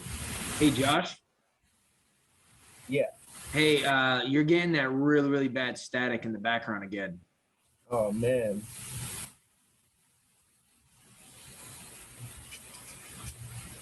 Let's see something here. Thank you for letting me know. Stop. I know we had a problem with that one time before set last week, so How's it now? that's better. Better now? Yeah. Okay. All these little cameras have microphones on them, so I can just switch it up if that happens. All right, so if you're using the actual presentation, all right, if you're using the virtual presentation, which I know, Autumn, sometimes you guys use the board behind you. This is basically when you would pull out your board, okay? So when you get to the blank screen, all right, now we know it's like pretty much the introduction into term life and whole. So guys, it's 2021 and most people we sit down with have life insurance, right? However, most people don't know what they got or how it works. So there's 48 different types of life insurance. I actually brought George on here with us today to name all 48 types, and then we'll get ready. All right, we'll get going for you. I fool around with the clients a little bit. I like to have fun. But they actually boil down to the two main categories, which is term, which is for the if in life, and then the other type is called whole, and that's for the when you die. So term, anything that you get offered through your employer will always fall under this category, okay? Now, it typically works in periods of 10 years, periods of 20 years, periods of 30 years. I'm just going to show you a quick example of a 10-year, $100,000 policy. So let's say you were 35 years old, George, when you got this policy. That $100,000 cost about $1 a day, 30 bucks a month. Now, 10 years would go down the road and you would hit the age of 45. If you wanted to keep this same coverage that you got 10 years prior, what do you think would happen to the cost if you wanted to keep it? Do you think it will go up? Do you think it will go down? Do you think it would stay the same? Probably go up. You're right. And then what happens is it goes up and it doubles. Now, do you see how I asked George the question and I had him interact with me? Please pay attention to that. You want to make sure your clients are interacting, that you're keeping them involved in your presentation. So you're right. It actually would go up and it would double. Now, let's say they got the answer wrong. You're not going to be like, oh, no, you're wrong, George. No, you know what I'm saying? I'm going to be like, actually, in this situation, what's going to happen is it's going to go up. Right? And in 10 more years, go down the road, and you're 55 and you still want that same coverage, goes up again, and it doubles once more. And then all of a sudden, you make it to the age of retirement. Now, keep in mind, this is where people get their pensions, 401k, Social Security. They can finally start drawing on the money after all the years of putting into it.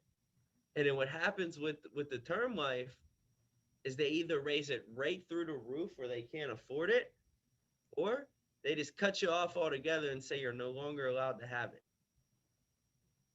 So we consider this type like renting, because families will pay into it over the course of their whole entire lives. They make it to a certain point, and then they got to give the keys back to the landlord. There's nothing left. Now, I'm not going to bash it, guys. I'm never going to bash term life insurance. It's great for certain things. It's good for income protection.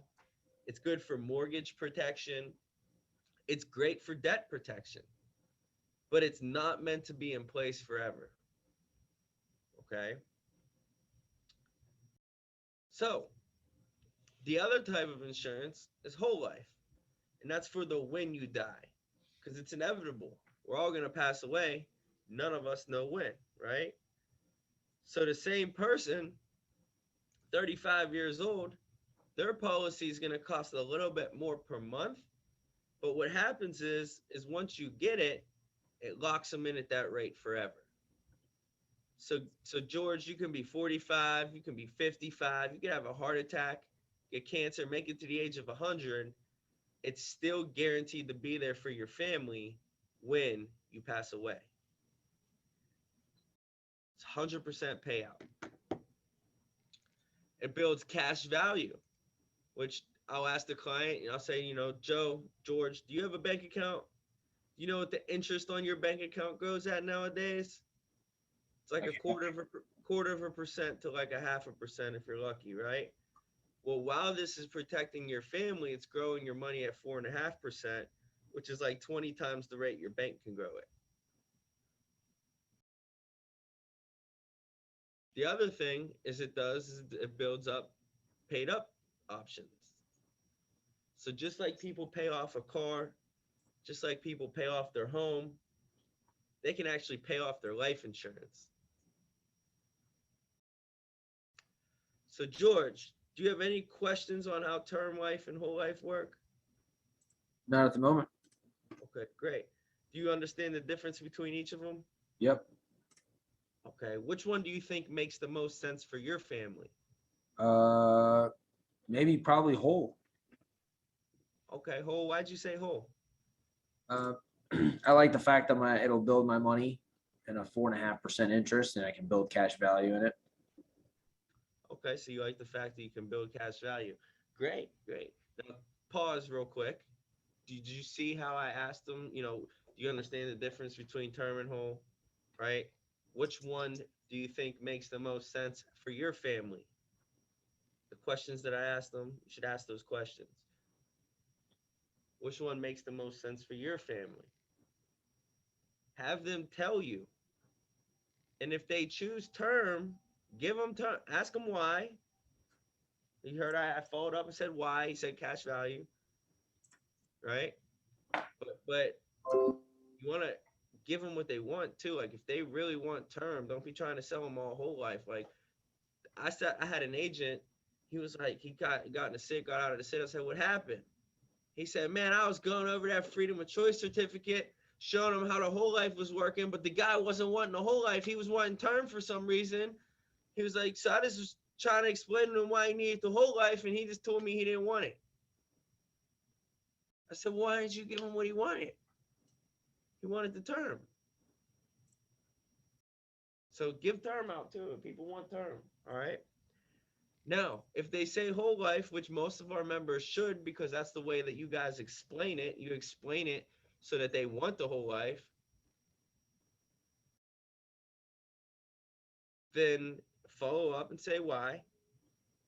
Now, George is a single guy. Why do you think he said cash value? Because when you handle single guys, you want to know what they want to know? What's in it for them? He's not thinking about anything else. He's thinking about what's in it for me. If he was basically an older guy, he might be thinking about final expenses.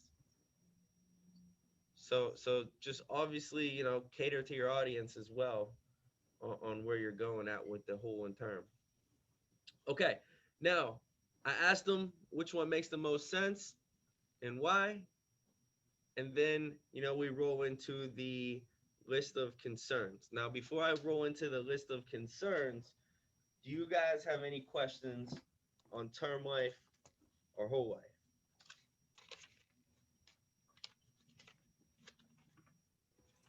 Nope. Everyone's good? Yeah. You guys all know, if I said explain this right now, we can all do it? Yeah. Okay. So we're going to do that next. But I have my script here, and I want to be word for word on it. I don't know where it actually went. So rolling into the list of concerns, basically when you're sitting down with a union member, here, let me see, just to make sure that I don't go off of what's designed in here. So Here we go. Here we go. So right here in the script, when it gets down to this circle here, right above it, there's the introduction into this. So this is the list of concerns and the 4 main reasons people need life insurance, right? So George and Mary, over the years, we've all gone through contract negotiations and benefits changes. And it seems as if there's always a give or take, and we start to get less at the same time we are paying more. During these contract negotiations and benefits changes, the members, us, brought a list of concerns to make sure that we had something permanent and portable as a solution to protect those concerns. So the first area that we really dove into, guys, for you was for final expense protection. Now, George, did you ever think if God forbid anything were to happen to you, would you want to be buried? Would you want cremated? I never really put it that much thought. Okay. Do you know what the average funeral costs nowadays? I don't know, maybe around like 10 grand. Yeah, you're right on the money. Boom. 7 to 15,000. Cremations are about half. They're 3 to 7,000 right now. Okay. And guys, every 20 years, it's expected to double. Everything doubles every 20 years. Milk, bread, eggs, whatever you call it, it all doubles. It's called inflation. Inflation's what, 3.43% a year? Mhm. Every 20 years it doubles. The law of 72, right? All right, so the next concern, and listen, if they pick cremation, I'll say, well, do you know what the average cremation costs nowadays? And I asked them, I try to get them to guess a little bit. Burial, I see what they say. If they don't know, I always go with the most expensive, which is burial. I'm not going to say, oh, you don't know. What's a cremation cost, Joe? 3 grand? Yeah, man, you're right on. I'm going to say, you don't know? Okay. Do you know what the average funeral costs nowadays? Going big, baby. Because it doubles, remember, every 20 years. So we got to project a couple years out with them too. Hey, Joe, this is expected to double every 20 years. You're 30. You could see this thing doubling at least 2 more times in your lifetime, right?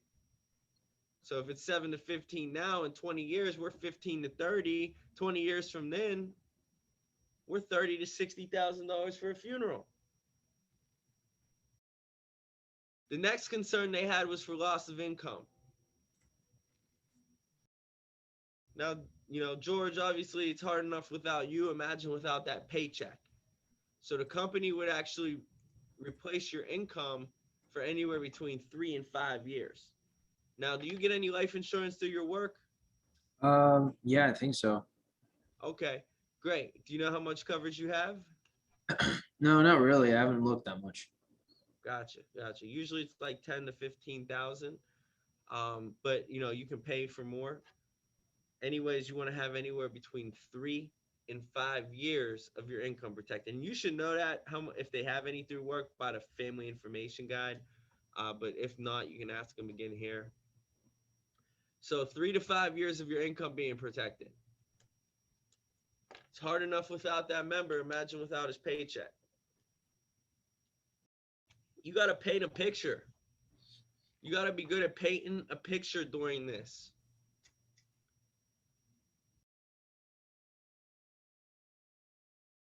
So I'll say, Mary, you guys rely on each other's income?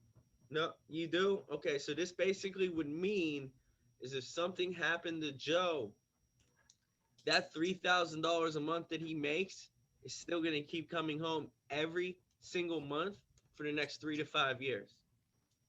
Whatever you guys choose to protect. The next area of concern, guys, is going to be the mortgage. Do you rent or own your home? We own. You own. Okay. How long have you lived there? About 11 years. 11 years. And when you bought your home, did you do a 30-year or a 15-year mortgage? A 30. All right. So you got about 19 more years left then, huh? Yep. Did you guys see how I just did the math for them? I didn't sit there and have them play a guessing game. I didn't say, oh, you got a mortgage. How much more do you got on your house? How long have, how many years you got left? I asked them, how long have you lived there? Everyone usually knows how long they live there, right? And then I say, when you bought your home, did you do a 15-year or a 30-year mortgage? And then they usually say 30, and then I just do the math for them. And now I'm going to ask, when you bought your home, George, did you get mortgage protection in case of death? I don't think so. Okay. You would know because you would be paying for it. Well, basically, George, what that means is, Mary, if something were to happen to George, then I'm assuming you would be the one responsible for taking care of the mortgage? Yeah, probably. Okay. Boom. Just showed the elephant in the room there. All right, great. So basically, guys, there's protection where if something were to happen to you, it can just pay off your home. And then the next area of concern that they have is for the child education and debt protection. Now, if you want little Georgie to go to school, great. But if you're no longer here, can we give him that opportunity to go? I always get a yes. No one ever says no there. When I say it like that, that's how I say it. So if you want them to go to college, great. If you're no longer here, can we give them an opportunity to go? That line makes me $50 every time I make a sale because everyone always wants to make sure their kids' education is protected. It's like a $50 line. If you can say that line, you make $50 every time.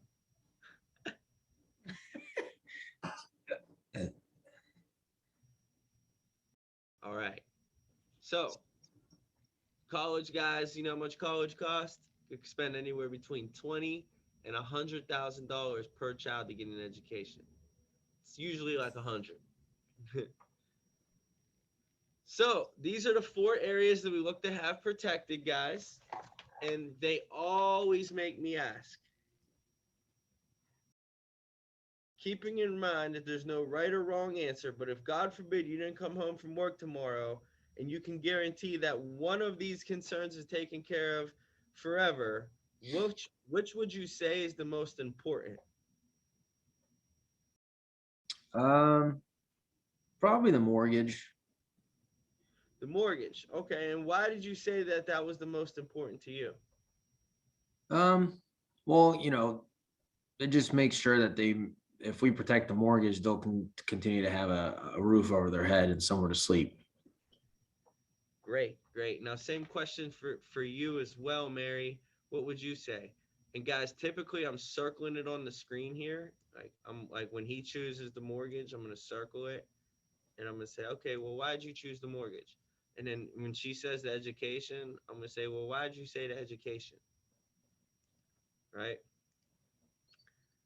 And I get them to choose. Now, what I just went over with you right there is considered the most important part of the closing process. So if I ever ask you, what's the most important part of the closing process, Natasha, what would you say? The 4 main reasons people need life insurance. Close. You're there. You're on the right track. What did I ask? What was the question? Why is this important to you? If you can only choose one of these 4 areas to have protected. Which would you choose and why? Yes. Right there. Boom.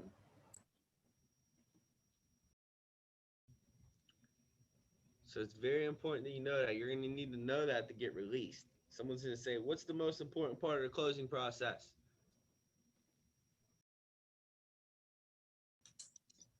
All right. Now, even though these are huge concerns, they wanted to make sure that there was something affordable that we could qualify for. So what they did to help set up with these concerns is your last no-cost benefit, which is called your needs analysis survey. Now, Joe and Mary, do you guys have a financial advisor? No? Okay. What they do if you were to, only reason I'm asking, because if you were to go to a financial advisor, what they would do is put in place a plan for your future. And before they put that plan in place, they would look to make sure the plan was protected.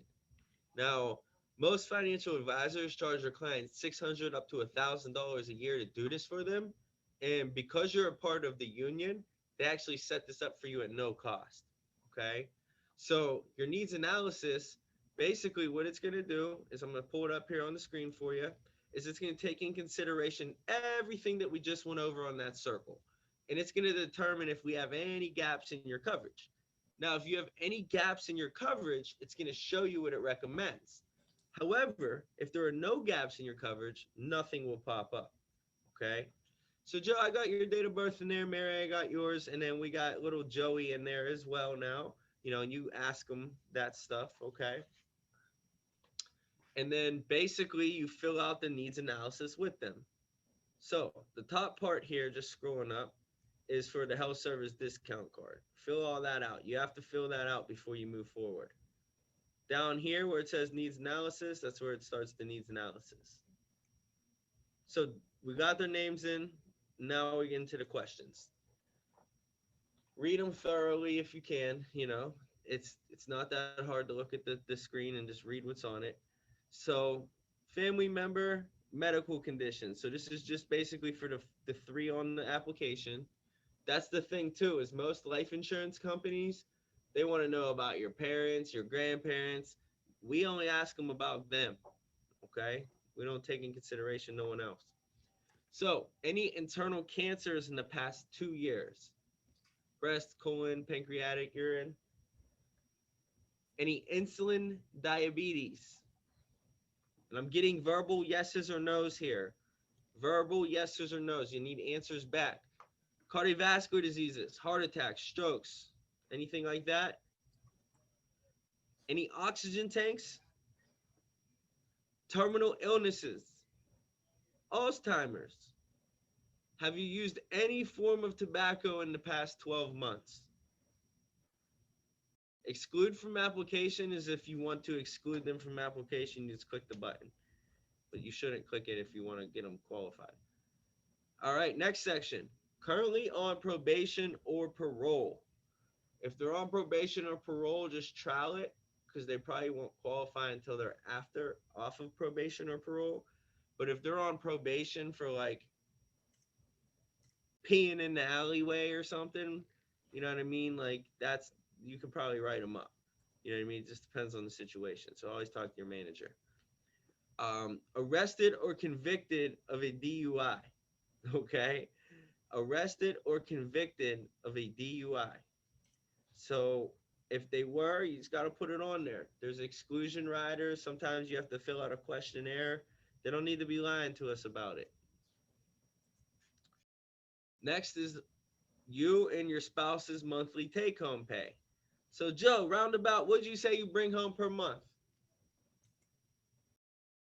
About $3,500 a month. 3,500. All right, and then Mary, what do you bring home? She brings in about like 2,500. 2,500. Okay. You guys make good money as a household there, huh? Yeah. All right. The next area is going to be how much life insurance do you currently have through work?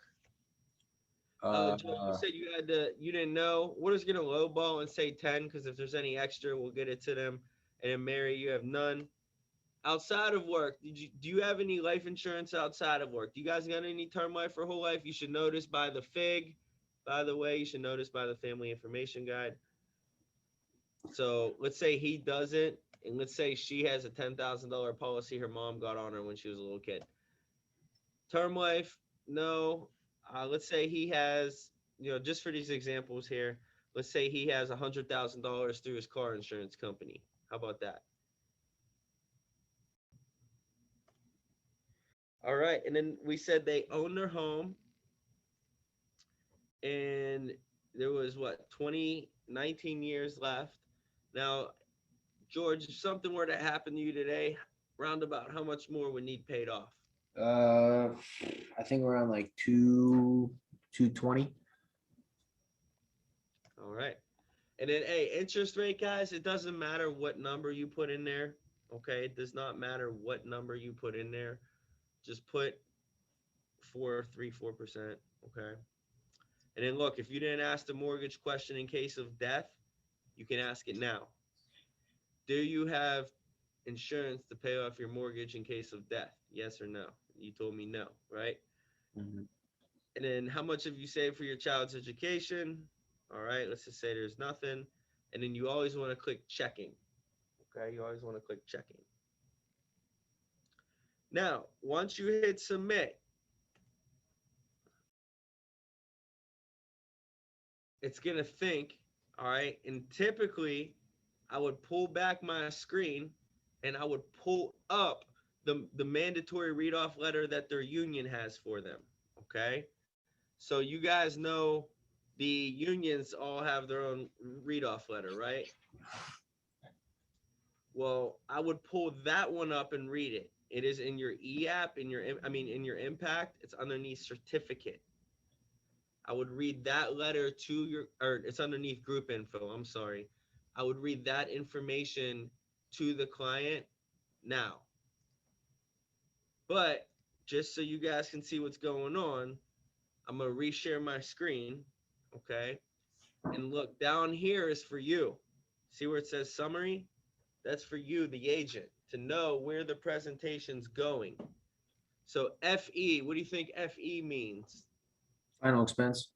Yeah, IP, income protection. MP, not Mortgage. military police. Mortgage protection. Right?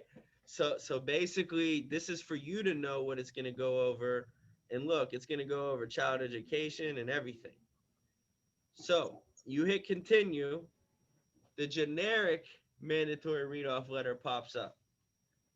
This is if they're a child safe, if they're a will kit, if they're a referral. I would read this one. So, who wants to read this letter for me real quick? I'll do it. All right, read it for us. Dear member, the insurance programs being offered to you today are made available on a voluntary basis through the cooperation of your union and American Income Life Insurance Company, a 100% union label company with a long-standing history of serving union members and their families. We are privileged to provide insurance services to millions of policyholders throughout the United States, Canada, and New Zealand, and have more than $46.6 billion of life insurance in force. AIL supplemental benefits are not in competition with any group benefits through your workplace employer and can complement any insurance policies you may already have. If you choose to take advantage of any insurance programs offered through AIL, your benefit program is permanent and portable throughout your lifetime. If you qualify, your coverage lasts a lifetime and is under your independent control. Once the program has been explained to you, we're sure that you will agree with the many participating members that it's one of the most valuable programs you've ever seen. There are several benefits available. Please take a few minutes to listen to the AIL representative who's visiting you. If they can help you with your needs in this area, we ask that you please take advantage today. If not, we will like your feedback. So please take a minute to complete the report form so we can share this information with your unit to help us serve you more effectively. The reason we are asking you to make this decision today is that we may have several thousand families requesting our programs, and we can only visit each family one at a time. We appreciate the opportunity to serve you and your family today. Phenomenal job, George. You got to read the letter. You have to read the letter. So just read the letter. When they're older, slow down. And they're younger, you might be able to go a little bit quicker. But read the letter. Make sure you pause at the end of the sentences so that it sinks in with them. And then right after the letter, George, you have to read off this mandatory so basically, right? So the read off letter, and then the so basically right after. And you know what the so basically after says? So basically, you got to make a decision today. Yeah, so you know the words? Javon said it yesterday. He's like, so basically, what we'd like is here's the way that it works. Is if I'm going through these benefits and you're nodding your head thinking these are really great benefits, I can see why they had it set up and all the members were excited about it, then go ahead and apply today. On the flip side, I'm going through these benefits, you're thinking to yourself, wow, these are great benefits, but they just don't feel a need for me or my family today. So we actually would ask you not to try to qualify. Either way, yes or no, that decision does have to be made today during your service period. in fairness to all the other members waiting to be seen. The good thing about these benefits is they're pretty much a no-brainer. So you'll know at the end whether or not it does fill a need for you or your family. Does that make sense? Yep. Okay. Either way, your group still does value your opinion on our officer report form. It's like my report card goes back to the union to let them know I'm doing a good job for you. So let's examine the need for final expense protection. It's all you got to say. And then look, you guys probably haven't watched this video often, so we're going to watch the video together. You ready? The warmth of family is one of the most beautiful and valued things in life. For this reason, saying goodbye to a loved one can be difficult, and even more so when we are not prepared. The emotional distress adds to the financial burden. It can be devastating to lose the family savings or even the family inheritance. The average cost of a funeral continues to rise, and these expenses can be higher depending on where you live. Keep in mind that funeral and cemetery expenses increase each year due to inflation and other economic factors.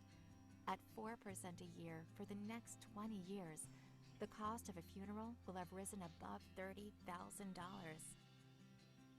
Expenses become even more overwhelming when you consider that Social Security only pays a $255 death benefit, and that's if you qualify. That still leaves all of the expenses for your family to cover. The last thing we want is to leave our loved ones in this kind of situation when we perish, isn't it? That's why it is important to anticipate for future events with preparation. Otherwise, who would be responsible for those unforeseen and sometimes escalating expenses that no one is ready for? We all want our last goodbye to bring comfort and leave a loving memory of us in the hearts of our loved ones. However, these good feelings can be diminished when we do not have coverage for final expenses, and a burden is presented that could mean thousands and thousands of dollars. For this situation, American Income Life recommends our whole life policy along with the Freedom of Choice certificate. The process is simple and can be used to cover your final expenses up to the face value of your policy. Your beneficiary takes the certificate to the chosen funeral home, agrees to the service details, and writes the total amount on the back, signs it, and hands the certificate to the funeral home director.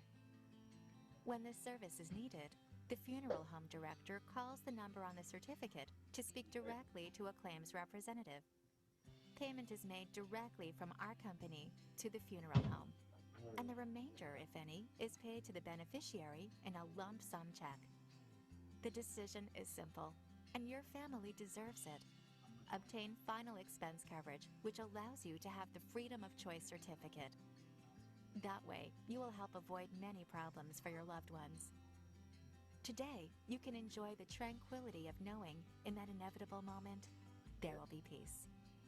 If you're giving them the best today, prepare for tomorrow. Leave them only beautiful memories. Love is shown with action. All right, so now you have to recap the video, all right?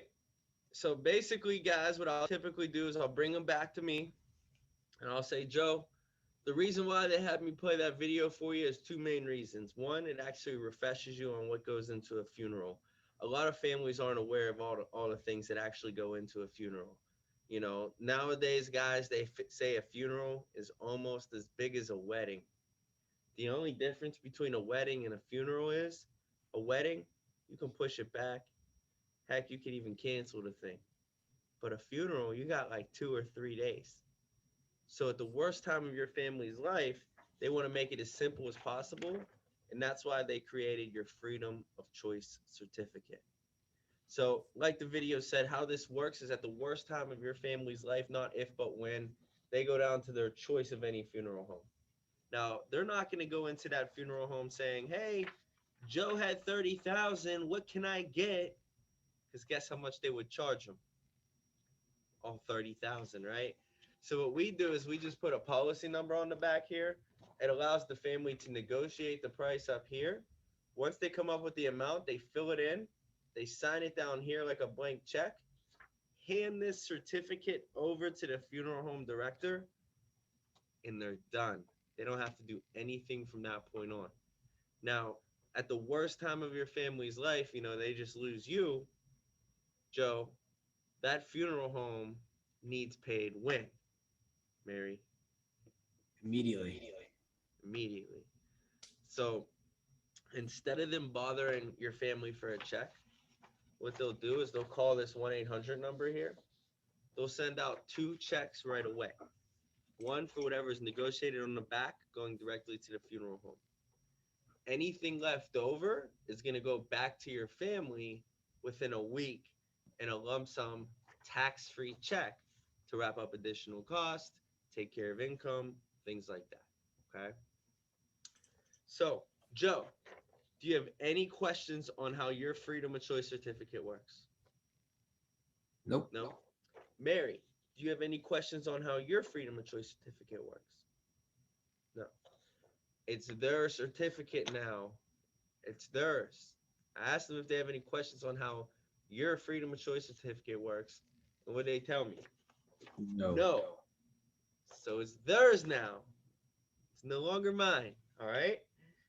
So now I'm going to pull up my screen, back up, and I'm going to say the expert simulator recommended for you, Joe, $30,000 of guaranteed whole life coverage in force to make sure that your funeral and final expenses will never be a burden to your family ever again. Right now, it's actually showing you have an existing of 0. So you still have a need of 30,000. In the expert simulator, it was actually recommending making sure you had that need of 30,000 taken care of so that your funeral and final expenses will never be a burden to your family again. Mary, the expert simulator recommended 30,000 of whole life as well for you. It's showing right now you actually have an existing of 10, so that you have a need of 20,000. And the expert simulator was recommending making sure that need of 20,000 was protected so that your final expenses will never be a burden to the kids again. Ready? Let's examine the need for monthly income protection. You don't have to play this clip.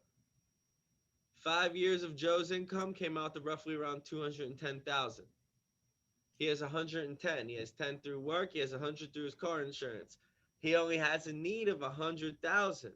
And the expert simulator was recommending making sure he had that need of 100,000 protected so that he would have a full 5 years of his income protected.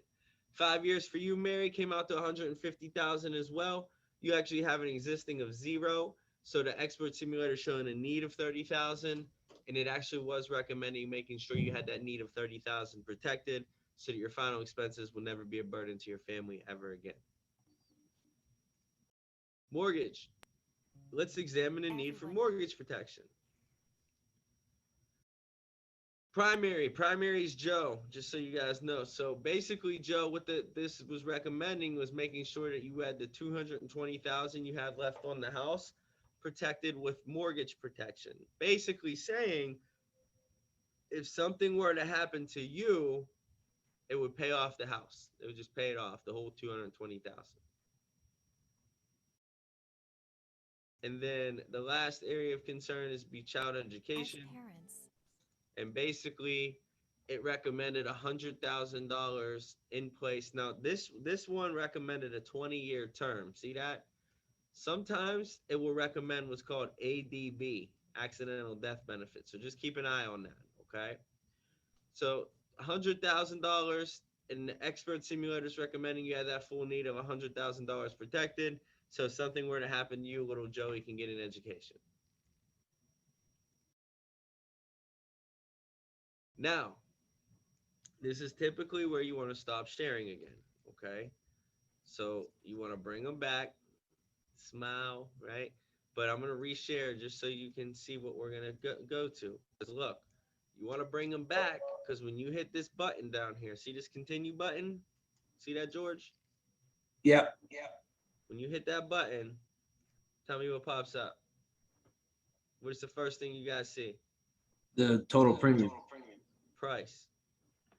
It's the first thing everybody looks at. So,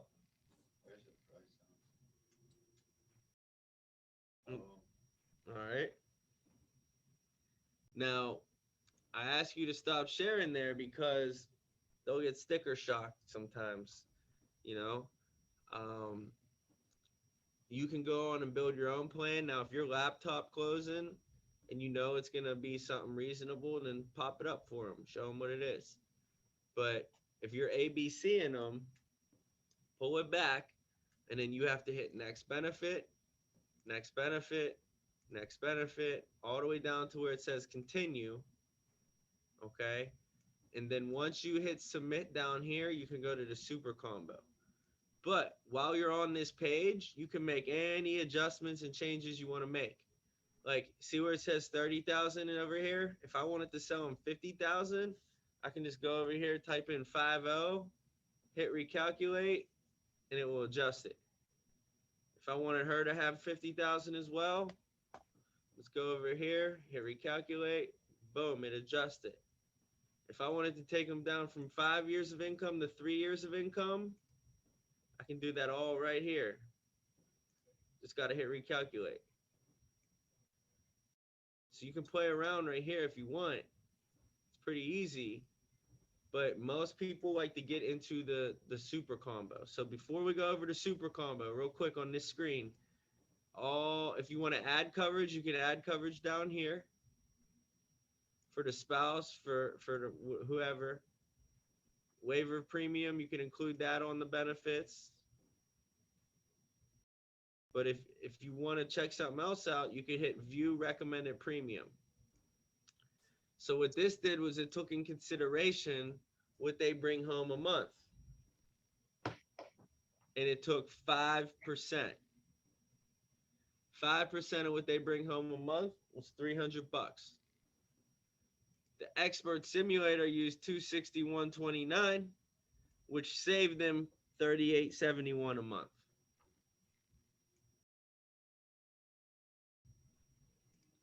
But I'm going to hit submit here. And then look, this is how you get into your super combo. You just click it.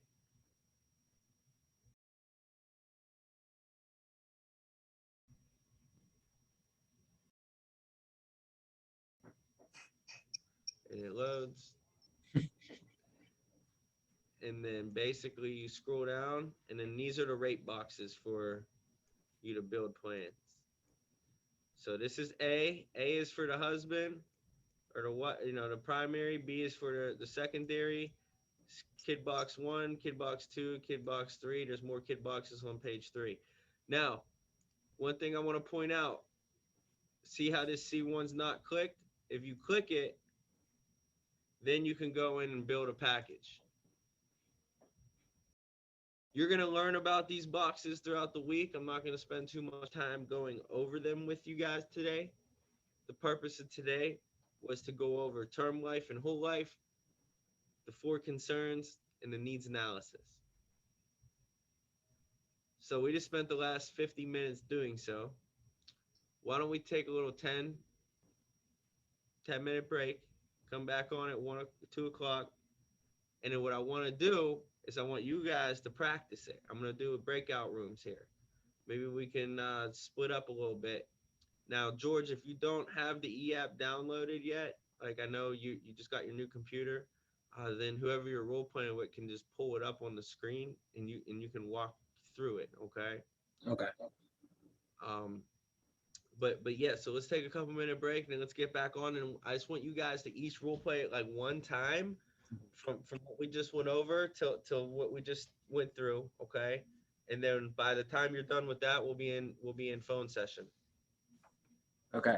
I got a question for you though. Is Yes, Impact having a like a problem today or something? I think so. Okay. 'Cause every time I try to open it up and download, it won't let me. So. Understood. I will make sure that information gets addressed. And why don't you guys go enjoy yourself a little break, okay?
Hey guys, can you hear me?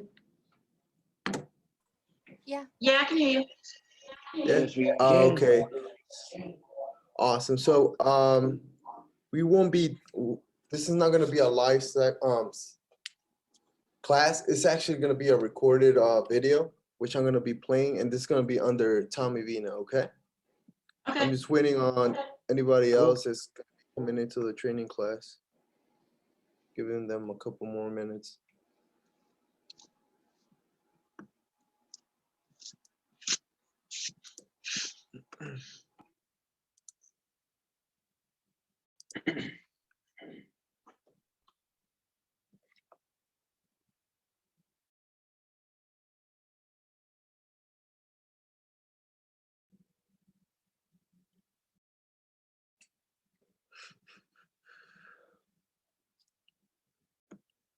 I'll give them like 3 more minutes.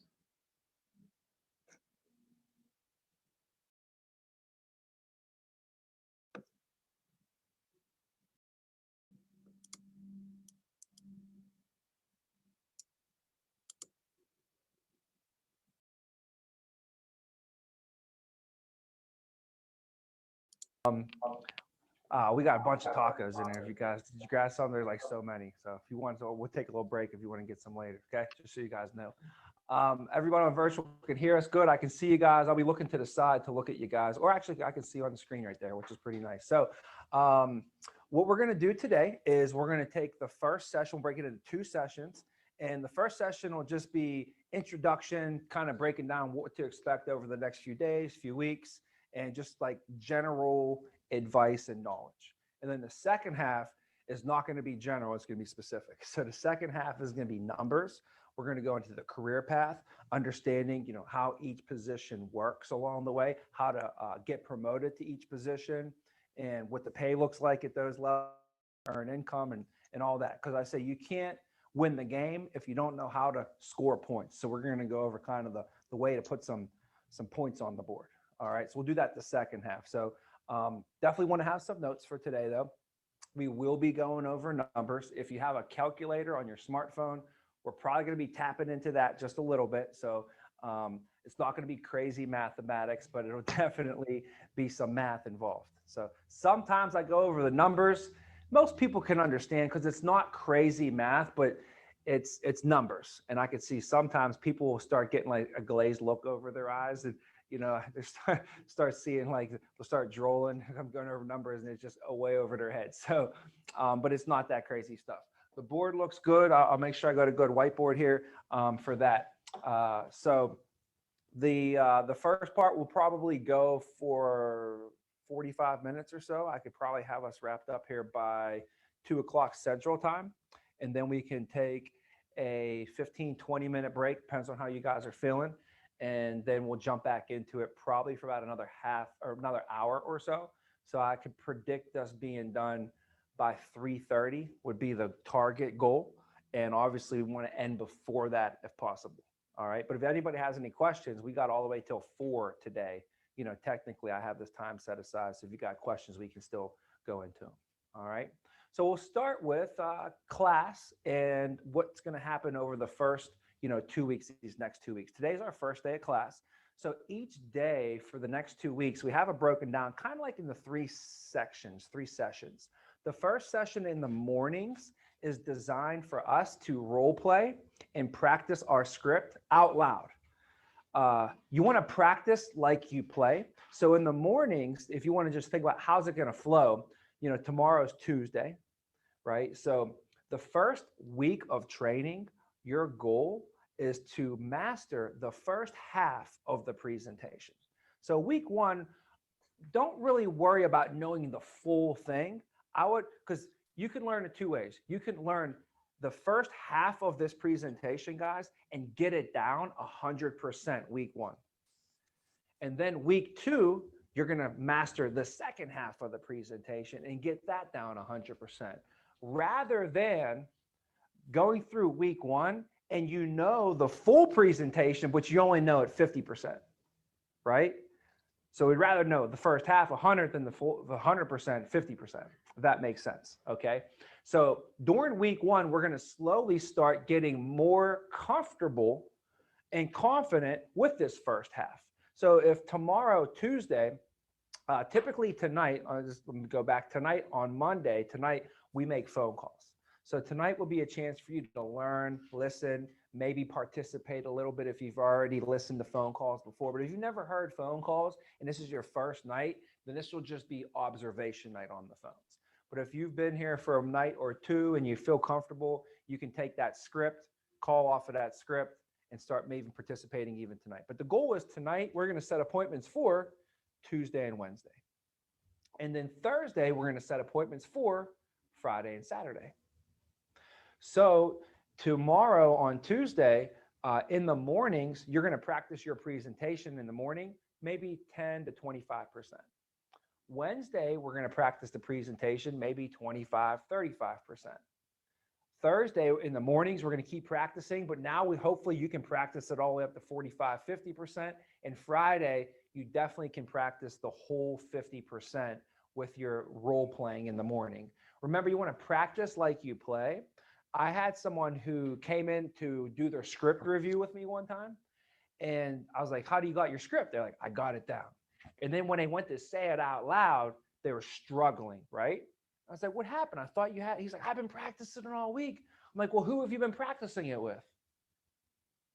He was like, nobody. I guess it was just myself. I'm like, well, all right, so who were you, how many times have you said the script out loud?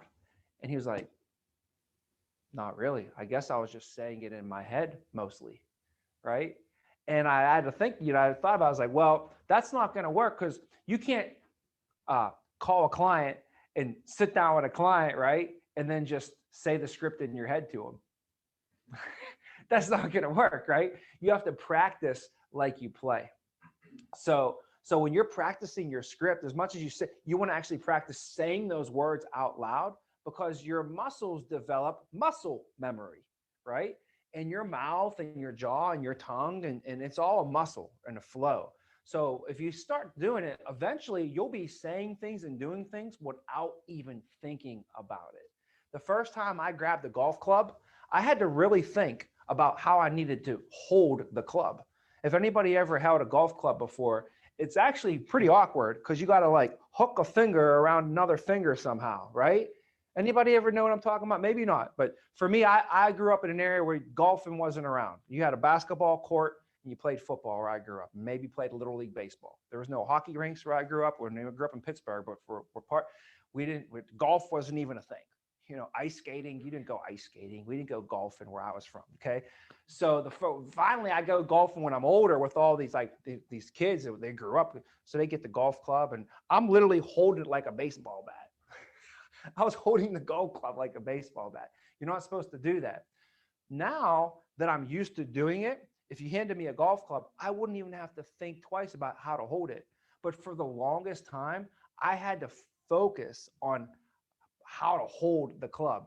So the cool thing is right now, some things that you actually really have to focus on that sounds pretty basic to someone, eventually for you, it's going to be, you're going to do it without even thinking, you know? So you got to give yourself an opportunity to do that and practice like you play. So saying things out loud, having a practice partner, having a peer that you can go back and forth from. I learned a lot in doing it. And then watching myself was the most painful thing ever, but it was one of the most learning experiences, the best learning experience that I had. So they say the eye in the sky never lies. The biggest friend that you're going to have, the biggest tool that you're going to have to improve is the camera. You can put yourself on film practicing with your, let's just say you two right here, we got you guys hook up and you guys start role playing together. Right? Afterwards, you can actually pull your video and watch yourself doing it, and you're going to see a bunch of things you instantly need to improve, right? You're going to be your own worst critic, you know? So after you practice, then you watch yourself practice. I can't tell you how useful of a tool that is. When I played college football. So at college football, you'd go to practice, and then at practice, they had these huge towers that were built, and people had to climb up the towers with a video camera on their back. And then they would sit up on these cameras and they would videotape us practicing, you know? So after practice, the tape went right to the coach. The coach went right to the thing. He said, go get a shower, meet me in the film room. And we'd have to go watch ourselves practice. I'm like, I just spent 2 hours practicing. Now I got to spend a whole hour watching myself practice? Yes. We weren't allowed to eat dinner until you watched yourself practice, right? And I found out, you know, Ohio State, they actually have that same system in place. They practice, they watch themselves practice, then you're allowed to eat dinner, you know? So that's going to be a useful tool for you in your development, because you can see yourself and what you're doing right, what you're not doing right. So during your first 2 weeks, all we're going to do in the mornings is just practice our presentation. That's it. Practice it. Because in the evenings, that's when we're going to have appointments. So by then, you don't want to be still practicing and getting ready to go. In the evenings, that's when you want to actually participate. So tomorrow, Tuesday, it's your first day. You'll practice in the morning. In the evenings, that's when you're going to want to hop on appointments with your manager and start participating. Now, if I was working with you, you know, I might tell you, all right, it's your first day. You can do maybe 10 or 20% of the presentation. I'll pick up from there, you know. Then the next day we'll go through and coach a little bit, and I'll say, hey, you did a great job on all this. Now tomorrow, let's increase over here. Let's improve this. Let's add this. You know, now Wednesday, instead of doing 10 or 20%, now Wednesday we're role playing 25, 30% in the morning. And then in the evening, well, we already saw you do it in the morning and you rocked it. So I know that you can do that at night with the clients. So Wednesday night, guess what you'll be doing? Now you'll be doing maybe 25, 30% of the presentation. So then Thursday, we hop on the phone, set appointments, you role play in the morning, because then Friday and Saturday, this is your chance to do the full first half of the presentation. You want to have that down, have that comfortable. So week one, you have that under your belt. You have that first 50% comfortable enough to where you can start stepping into the second half. Now, week two, guys, it's going to be Monday, Tuesday, Wednesday, Thursday, Friday in the mornings, role playing, but then the second half of the presentation. So Monday, maybe 60%, Tuesday, 70, you know, Wednesday, 80, Thursday, 90, and Friday, maybe 100%. You can actually say the whole thing do the whole thing. So by the end of the second week, we're out there, me and you are out there together. We have appointments, but now I'll do one, you do one. I'll do one, you do one. And we can actually cross pitch. We call that cross pitching, where you do one, I do one, and we rotate back and forth, right? At the end of these first 2 weeks, you should feel comfortable enough to go through a live presentation front to back from a client, but you will not be 100% comfortable or confident in what we're doing. It's impossible. The rule is, it's a rule of thumb. It's a saying. They say that you're never going to be 100% comfortable until you do 100 presentations. Every presentation that you do, you become 1% more comfortable and confident in what you're doing.